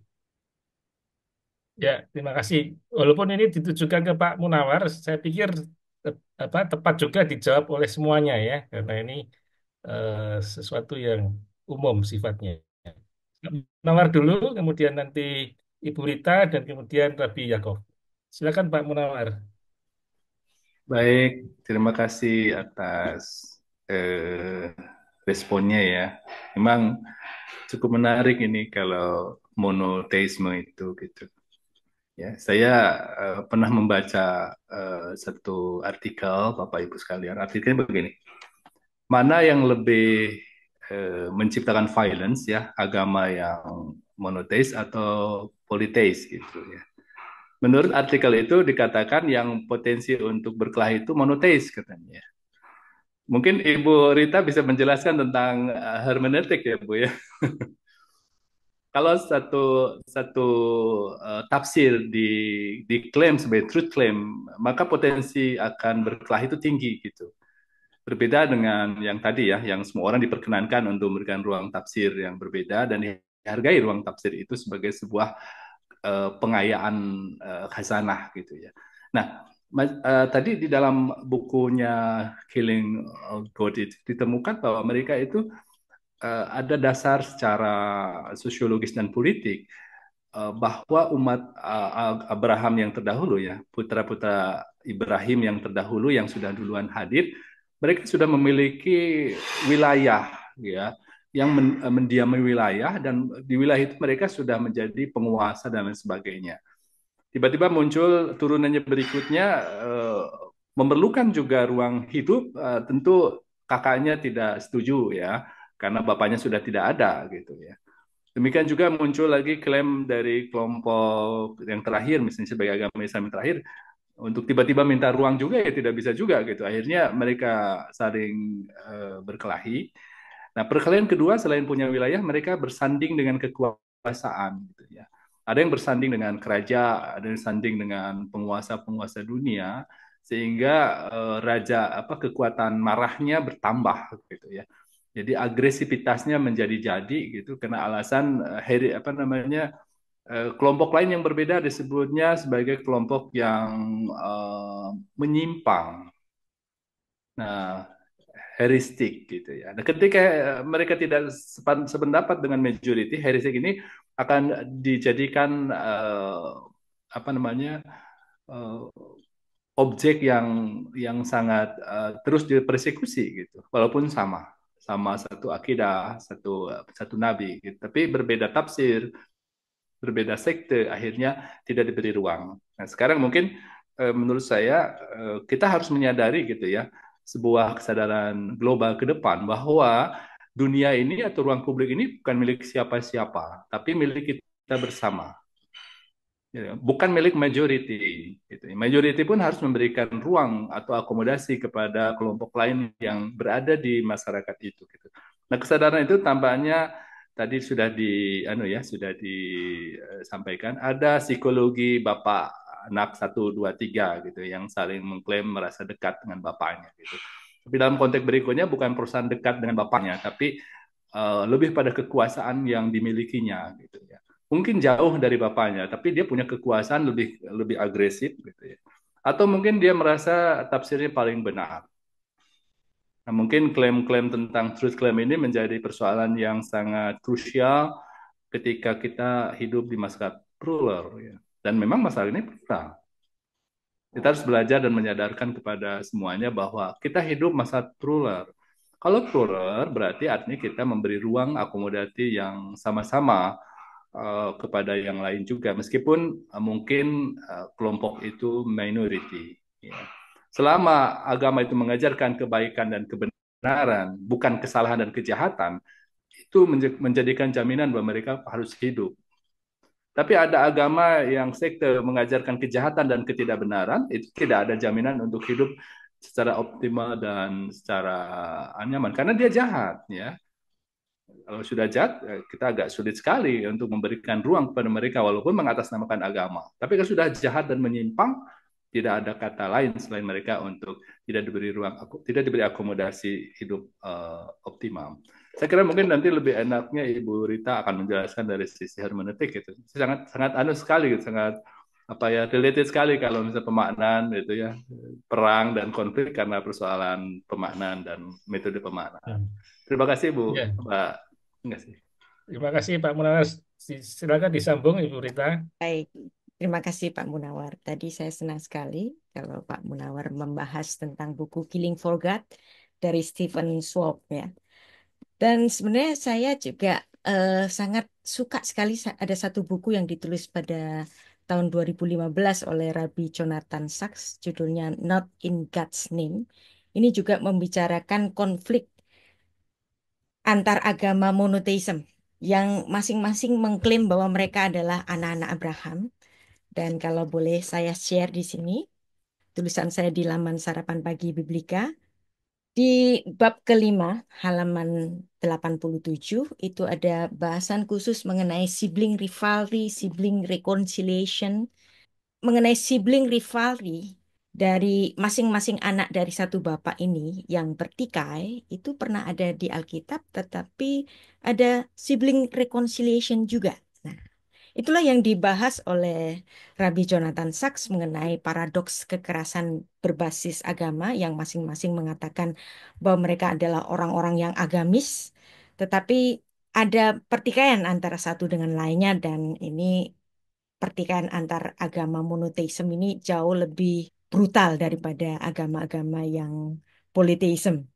Demikianlah nanti Anda bisa membaca di laman Sarapan Pagi Biblika mengenai sibling rivalry, sibling reconciliation. Kalau Anda pengen filenya nanti saya bisa berikan. Dan mengenai hal itu, kita masing-masing juga mengerti karena masing-masing menganggap diri yang paling benar. Walaupun dahulu pernah ada rivalry, tapi harus ada inisiator bagaimana salah satu dari anak-anak Abraham ini yang memulai. Misalnya, di Alkitab dituliskan bahwa pada akhirnya Ishak lah yang menjadi inisiator untuk rekonsiliasi keluarga Abraham. Yang pada akhirnya setelah Akedat Ishak yang ada di Gunung Moria, Ishak tidak tinggal di Beersheba bersama bapaknya, tetapi Ishak berada di BR Lahairoi. Nah, menarik kan? Apa itu BR Lahairoi? BR Lahairoi adalah tempat yang dimana Hagar menerima mukjizat air.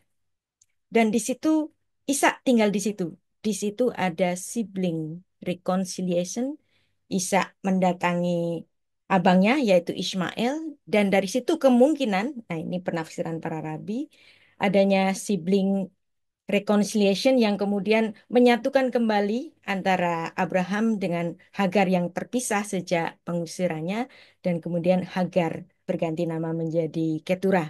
Dan hal itu saya senang sekali. Terima kasih sudah dibahas karena kalau pembahasan saya dengan Raf Yakob sangat mirip, tetapi Pak Munawar memberikan satu sentuhan yang lain mengenai Killing for God, dan itulah yang terjadi hingga hari ini, dan kita melihat apa yang terjadi di Syria, apa yang terjadi di Tanah Suci Israel, dan apa yang terjadi di Gaza. Kita masing-masing anak Abraham, marilah kita tidak memperuncing masalah, tetapi kita kembali untuk bagaimana mengadakan suatu rekonsiliasi seperti yang dahulu pernah dilakukan oleh Ishak. Begitu Pak Andreas, Pak Munawar. Ya, terima kasih Bu Rita. Rabi Yakov, silakan untuk memberikan tanggapan. Ya, baik.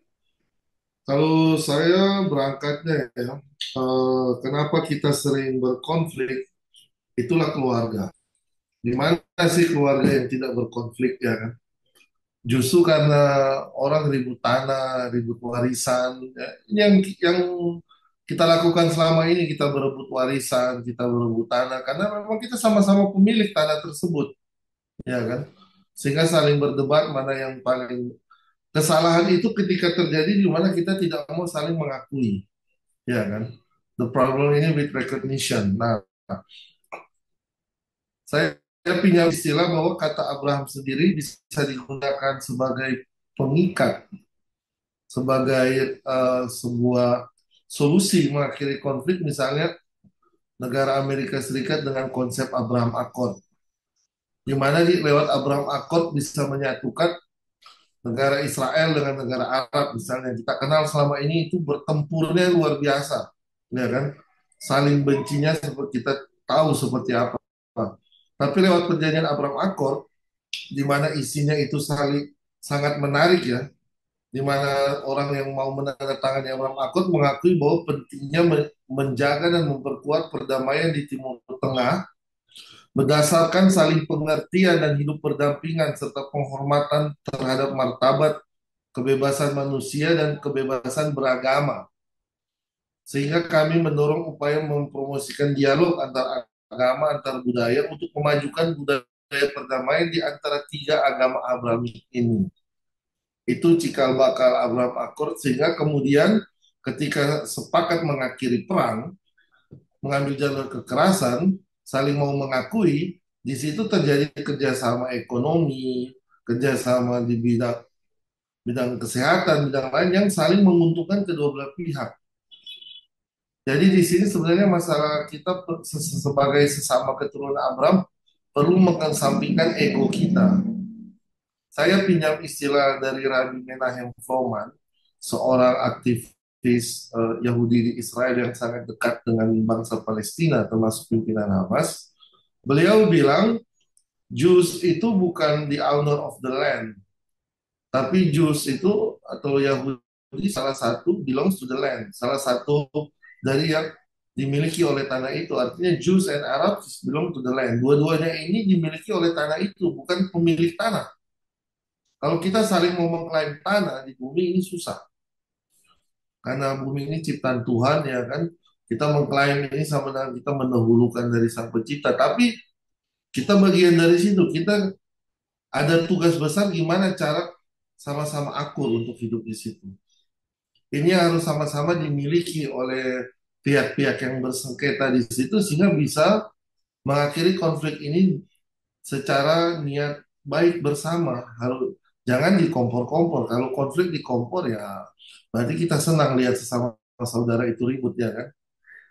Saya rasa pembahasan Abraham tidak perlu memperdebatkan siapa yang dikorbankan misalnya. Anak yang mana. Itu tidak penting karena intinya sama-sama. Kata Gus Dur orang nggak ada yang dikorbankan kok ya kan. Jadi kita jangan melihat suatu yang menjauhkan atau melihat jurang itu. Tapi kita harus melihat suatu yang membawa kita dekat. Karena kita belajar ketika Abraham meninggal, itu Ismail dan Ishak menguburkannya sama-sama. Gak usah kita kepo dengan agama apa ya kira-kira ya. Caranya disolatin atau di gimana yang dibungkusin kain apa ya. Itu yang buat-buat benih-benih kita jadi ribut lagi nanti. Tapi ketika kita melihat dua anak ini bisa sama-sama menguburkan bapaknya dengan bersama-sama dalam kedamaian, ini loh yang harus kita lakukan. Karena kita sebagai anak-anak sekarang semakin jauh dari bagaimana kedekatan dua leluhur kita yang berasal dari satu rumah itu. Itulah pentingnya kita belajar trilogi ini. Kita tidak perlu mengklaim siapa yang paling dekat, anak kesayangan itu yang mana, yang paling dekat bapak yang mana, ibu itu semua kita kesampingkan. Tapi bagaimana kita sama-sama sebagai anak bisa hidup rukun. Ini PR kita.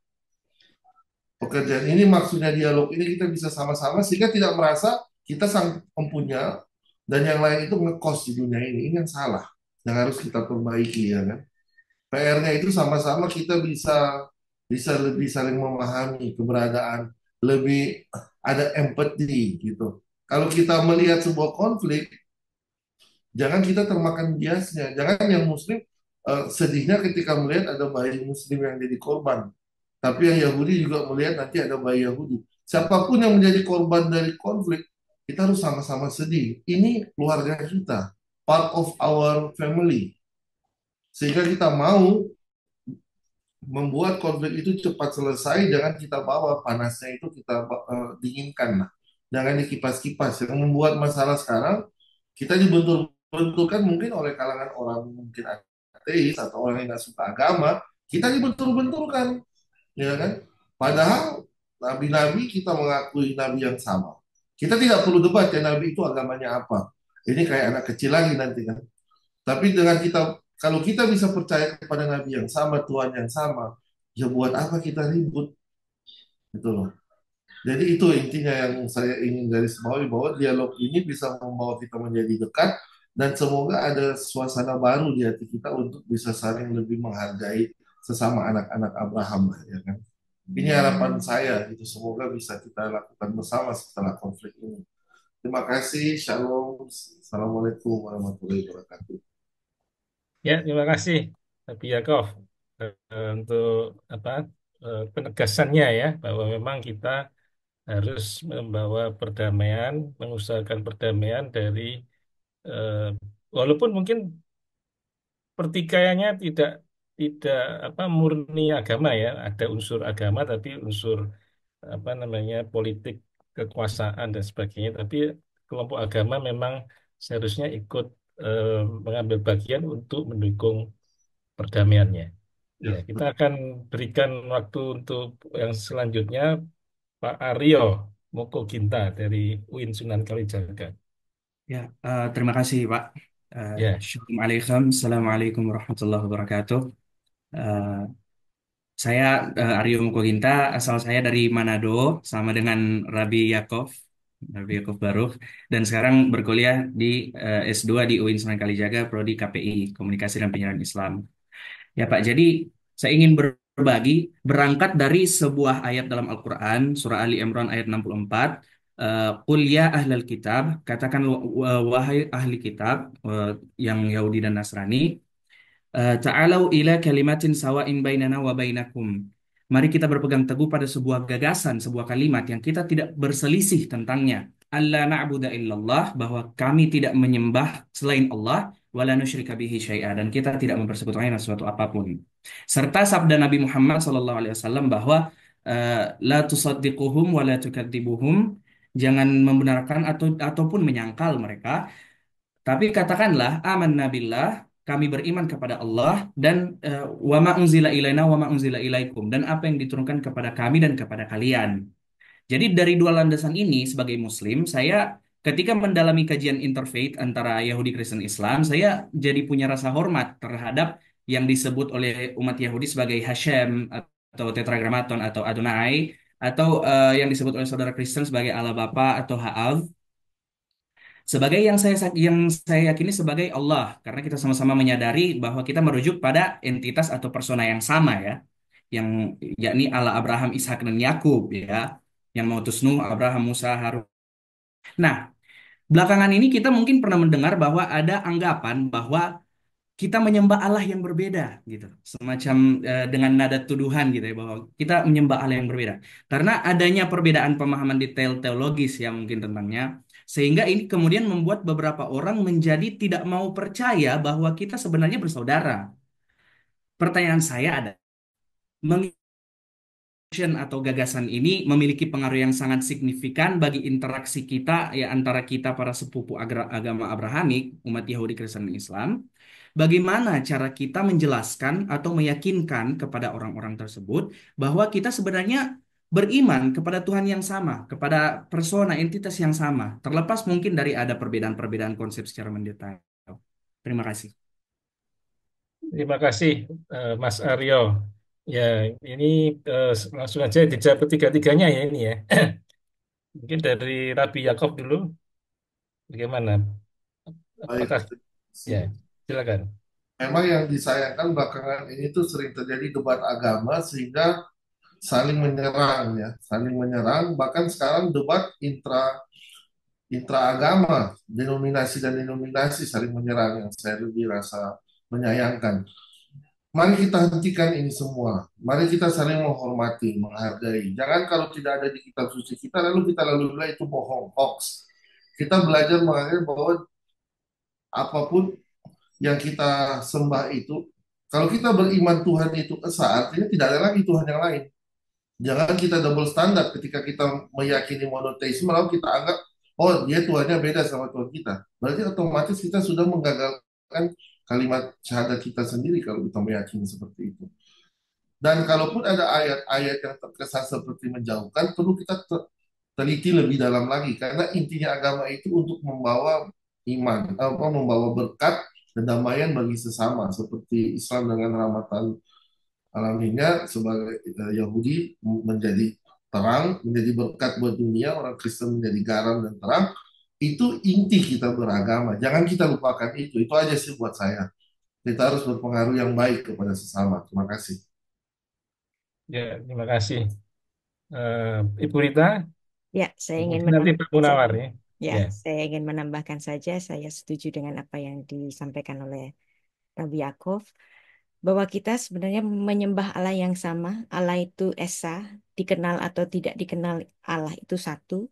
Kalau kita membeda-bedakan, Allahnya Muslim beda, Allahnya Kristen beda, Allahnya orang Yahudi beda, itu berarti kita sedang menjadikan Allah itu sebatas tribal God, bukan Raja Semesta. Kalau kita percaya bahwa Allah itu adalah Sang Raja Semesta, Allah itu satu. Dikenal atau tidak dikenal, ya Allah itu satu. Dan apapun kata orang, misalnya orang Chinese mengatakan Allah yang disembah mereka adalah Sangti, ya Sangti. Itulah Allah yang saya sembah juga, yang dikenal oleh Abraham. Allah itu satu, dikenal dengan nama apapun, Allah itu satu. Demikian untuk menegaskan saja apa yang sudah disampaikan oleh Raffi Yaakov. ya. Silakan Pak Munawar. Iya, terima kasih Pak. Saya akan coba komen dulu ya. Tadi Mas Arif bertanya Ya, terkait. Imam itu kan masih termasuk 10 heavy. Sebentar, siapa ini? Ada kebocoran. Ya, silakan. Mas Tejo, terima kasih ya tanggapannya. Tadi surat yang disampaikan itu adalah surat Al-Imran ayat 64 gitu ya, terkait dengan kalimatus sawa. Kalimatus sawa itu dalam bahasa tafsirnya adalah kalimat itu yang sama-sama, bahasa yang sama atau common platform ya, persoalan yang sama gitu ya. Di dalam penjelasan tafsir dari Syekh Nawawi Al-Bantani, asbabun nuzul dari munculnya kalimat ini dikarenakan waktu itu Rasulullah SAW berhadapan dengan Nasrani Najjar, kemudian orang Yahudi di Madinah, yang tidak bisa atau tidak mau menyatu dalam kekuatan Islam dan tidak mau bayar jizyah atau pajaknya, mereka menyampaikan berbanyak dalih gitu ya. Nah, ketika itu Rasulullah SAW sebagai pemimpin mengatakan kita berbicara pada common platform, bukan pada teologi gitu. Kalau toh misalnya Anda tidak mau bayar pajak, bukan berarti Anda itu tidak harus Islam atau tidak ya. Tetap Anda harus bayar pajak terkait dengan common common namanya persoalan bersama, misalnya harus menyiapkan air, menyiapkan kesehatan gitu ya. Jadi ini yang menjadi kalimat sawahnya. Pembicara.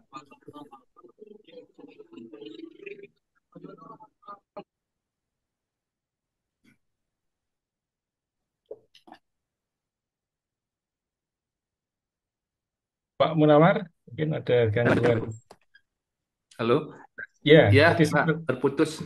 ya, Jadi kalimat sawah itu pengertiannya isu pembicaraan yang sama yang tidak ada kaitannya dengan keyakinan sebetulnya ya. Walaupun yang diangkat itu bukan berarti mempertanyakan keyakinan, tapi kita hidup sebagai manusia di suatu tempat, bicaranya apa? Kita punya kebutuhan bersama, punya persoalan bersama, gitu, yang harus diselesaikan bersama, gitu. Nah, ini nama kalimat sawah.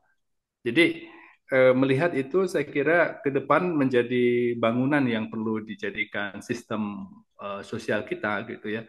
Bahwa ke depan oke lah kita mengenal masing-masing teologi untuk saling menghormati dan memahami, gitu ya, agar kita bisa menempatkan apa yang perlu yang dihormati oleh orang lain gitu ya.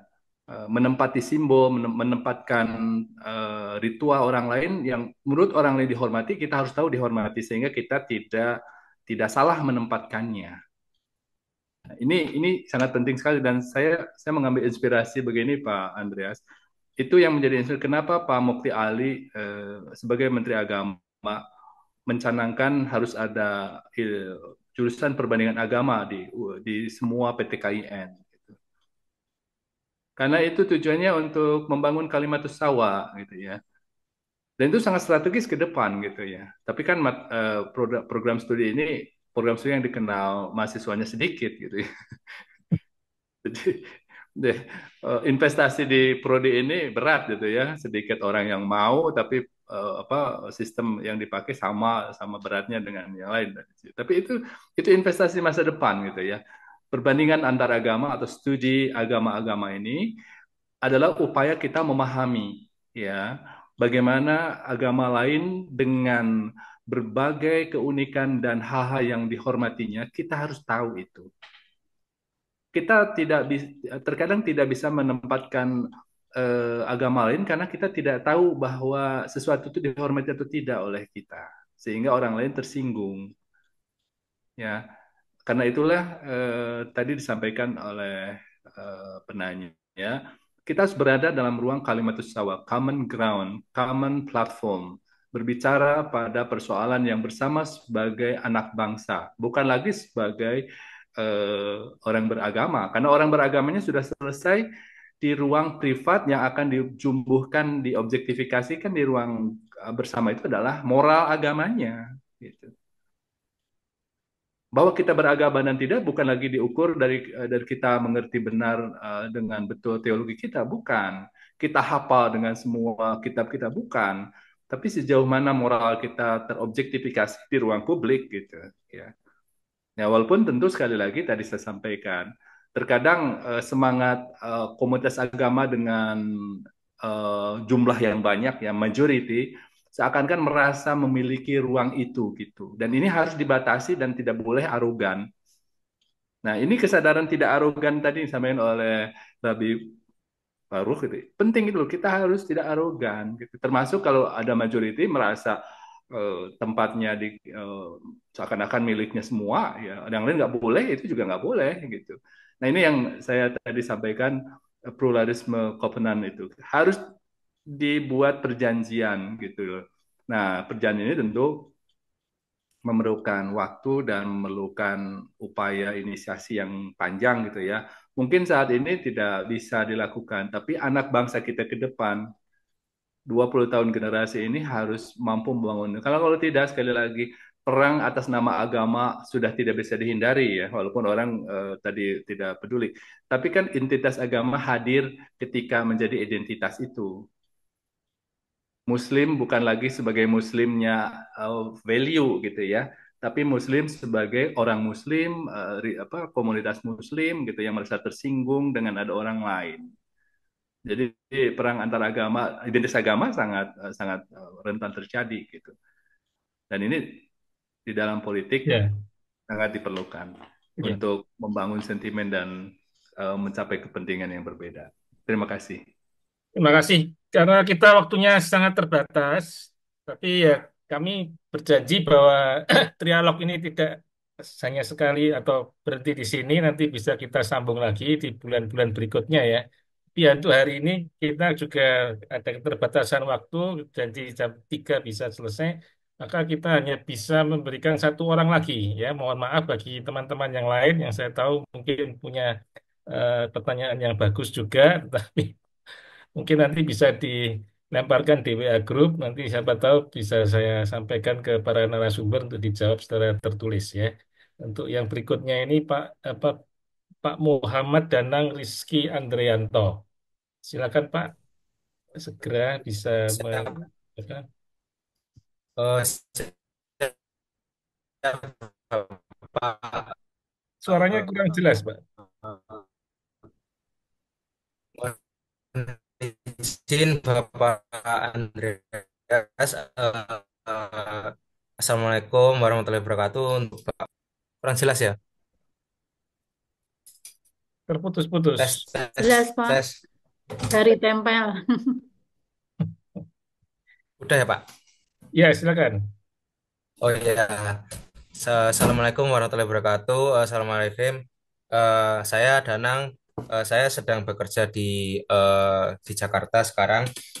Untuk forum ini sangat bagus untuk di semoga bisa berjalan seterusnya untuk bisa menambah wawasan kita, bahkan dengan forum ini kita bisa menambah iman kita, bahkan eh, bahkan untuk forum ini kita tidak eh, justru tidak apa namanya Ya, ti- tidak membuat kita eh, iman kita maaf, itu maaf jadi Pak goyah, Danang, malah kalau menambah bisa iman kita. langsung kepada pertanyaan kalau ada Oh pertanyaan. ya, mungkin keluar dari topik ya. Untuk eh, saya ingin bertanya kepada mungkin dari Ibu Rita dengan Rabi Yakob terkait dengan eh, pem- pembakaran eh, di mana Abraham itu dilempar di tungku api oleh Raja Nimrod atau Raja Namrud.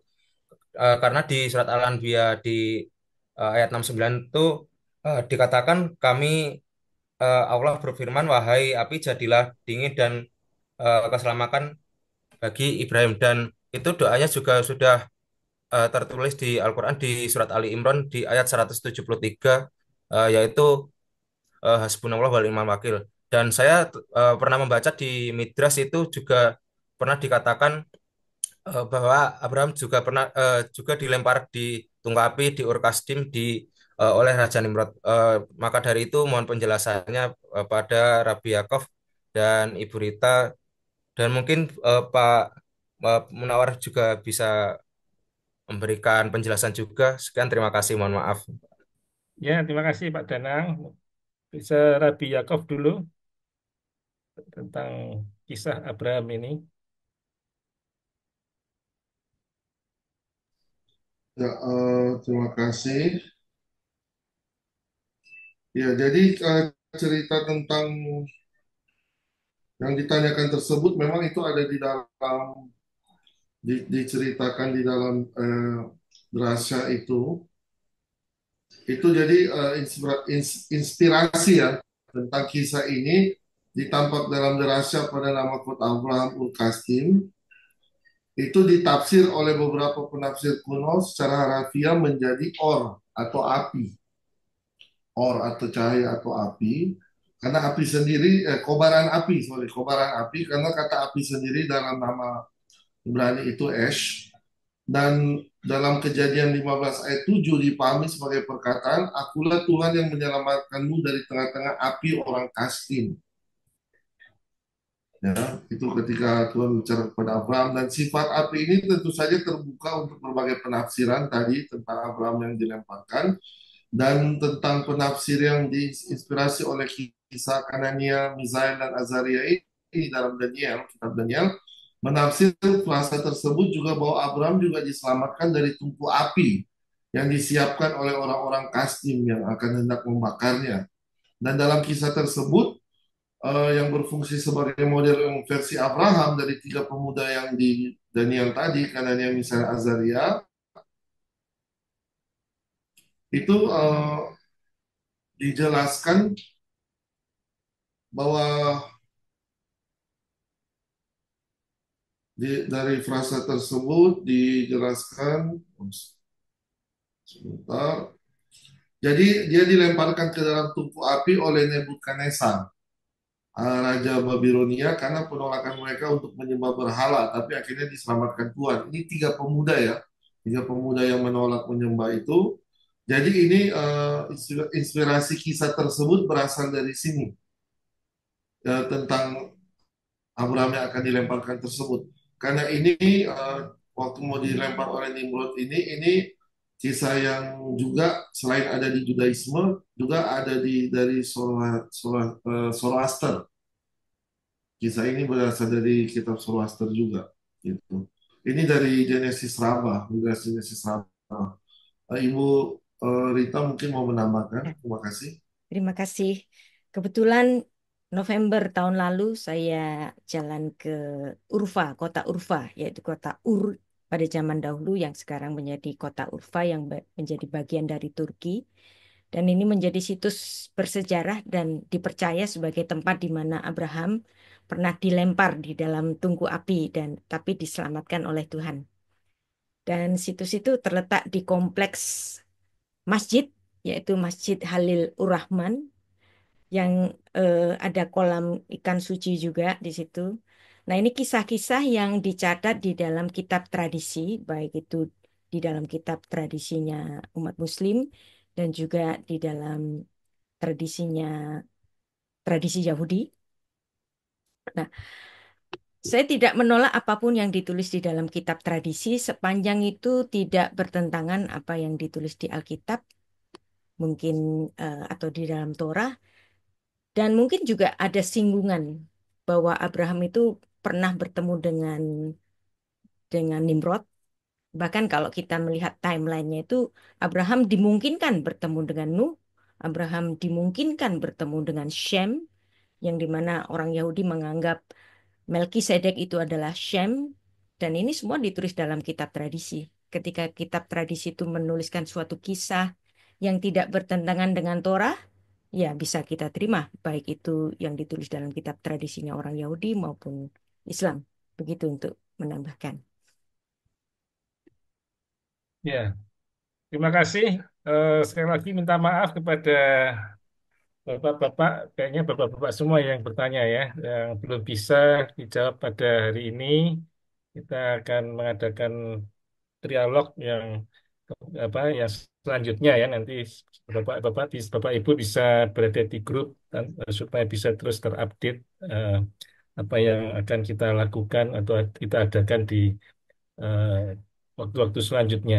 Jadi kami mengucapkan banyak terima kasih kepada Rabi Yakov, kepada Ibu Rita dan Pak Munawar yang sudah banyak berbagi pada siang hari ini ya, sangat mencerahkan dan sangat mengencourage kita untuk terus menjaga perdamaian, saling memahami, saling mengasihi satu dengan yang lain. Kiranya Tuhan terus menyertai kita eh, dan memberkati kita sebagai umat-umatnya. Untuk doa penutup, kami minta untuk berkenan Rabi Yakov untuk berdoa.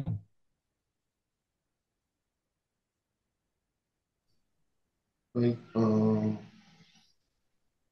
mari kita berdoa.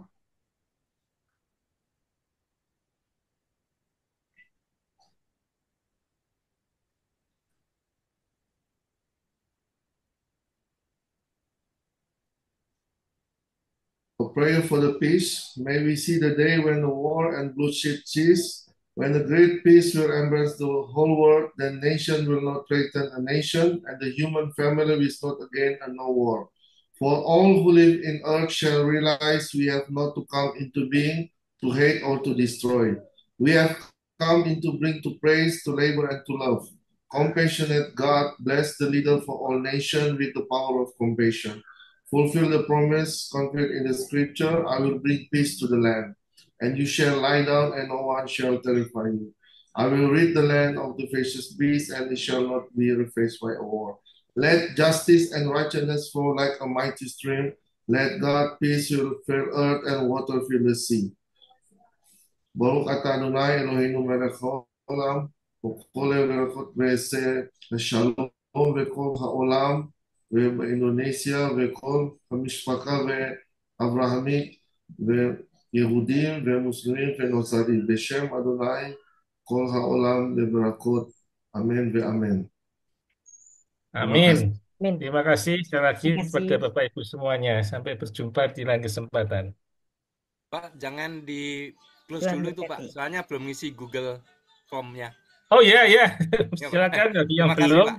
bisa mengisi daftar hadir supaya bisa dapat sertifikat nanti dikirimkan secara otomatis. Oke, Ya, terima silakan. kasih. Ya, Terima kasih. Tuhan Terima terima berkati. kasih. kasih. Bu. Ya, Terima kasih untuk para pembicara semuanya, Bang Jo. Ya, terima kasih Bu Dian. Kita adakan tiap bulan ya. Oke. Salam kenal, Bu. Bu Dian Saya ini Salam Pak kenal, Prodi. Budian. Ya, Tuhan berkati. Selamat menyambut puasa dan lebaran ya buat yang Selamat muslim. berpuasa. Terima kasih Rabi. ya. Terima kasih Bu Puasa, Rita. Sama-sama. Tuhan memberkati semua. Tuhan berkati. Mohon izin. Saudara apa, Rabi? Saudara apa? Terima kasih Bu Rita. Sama-sama. Tuhan berkati.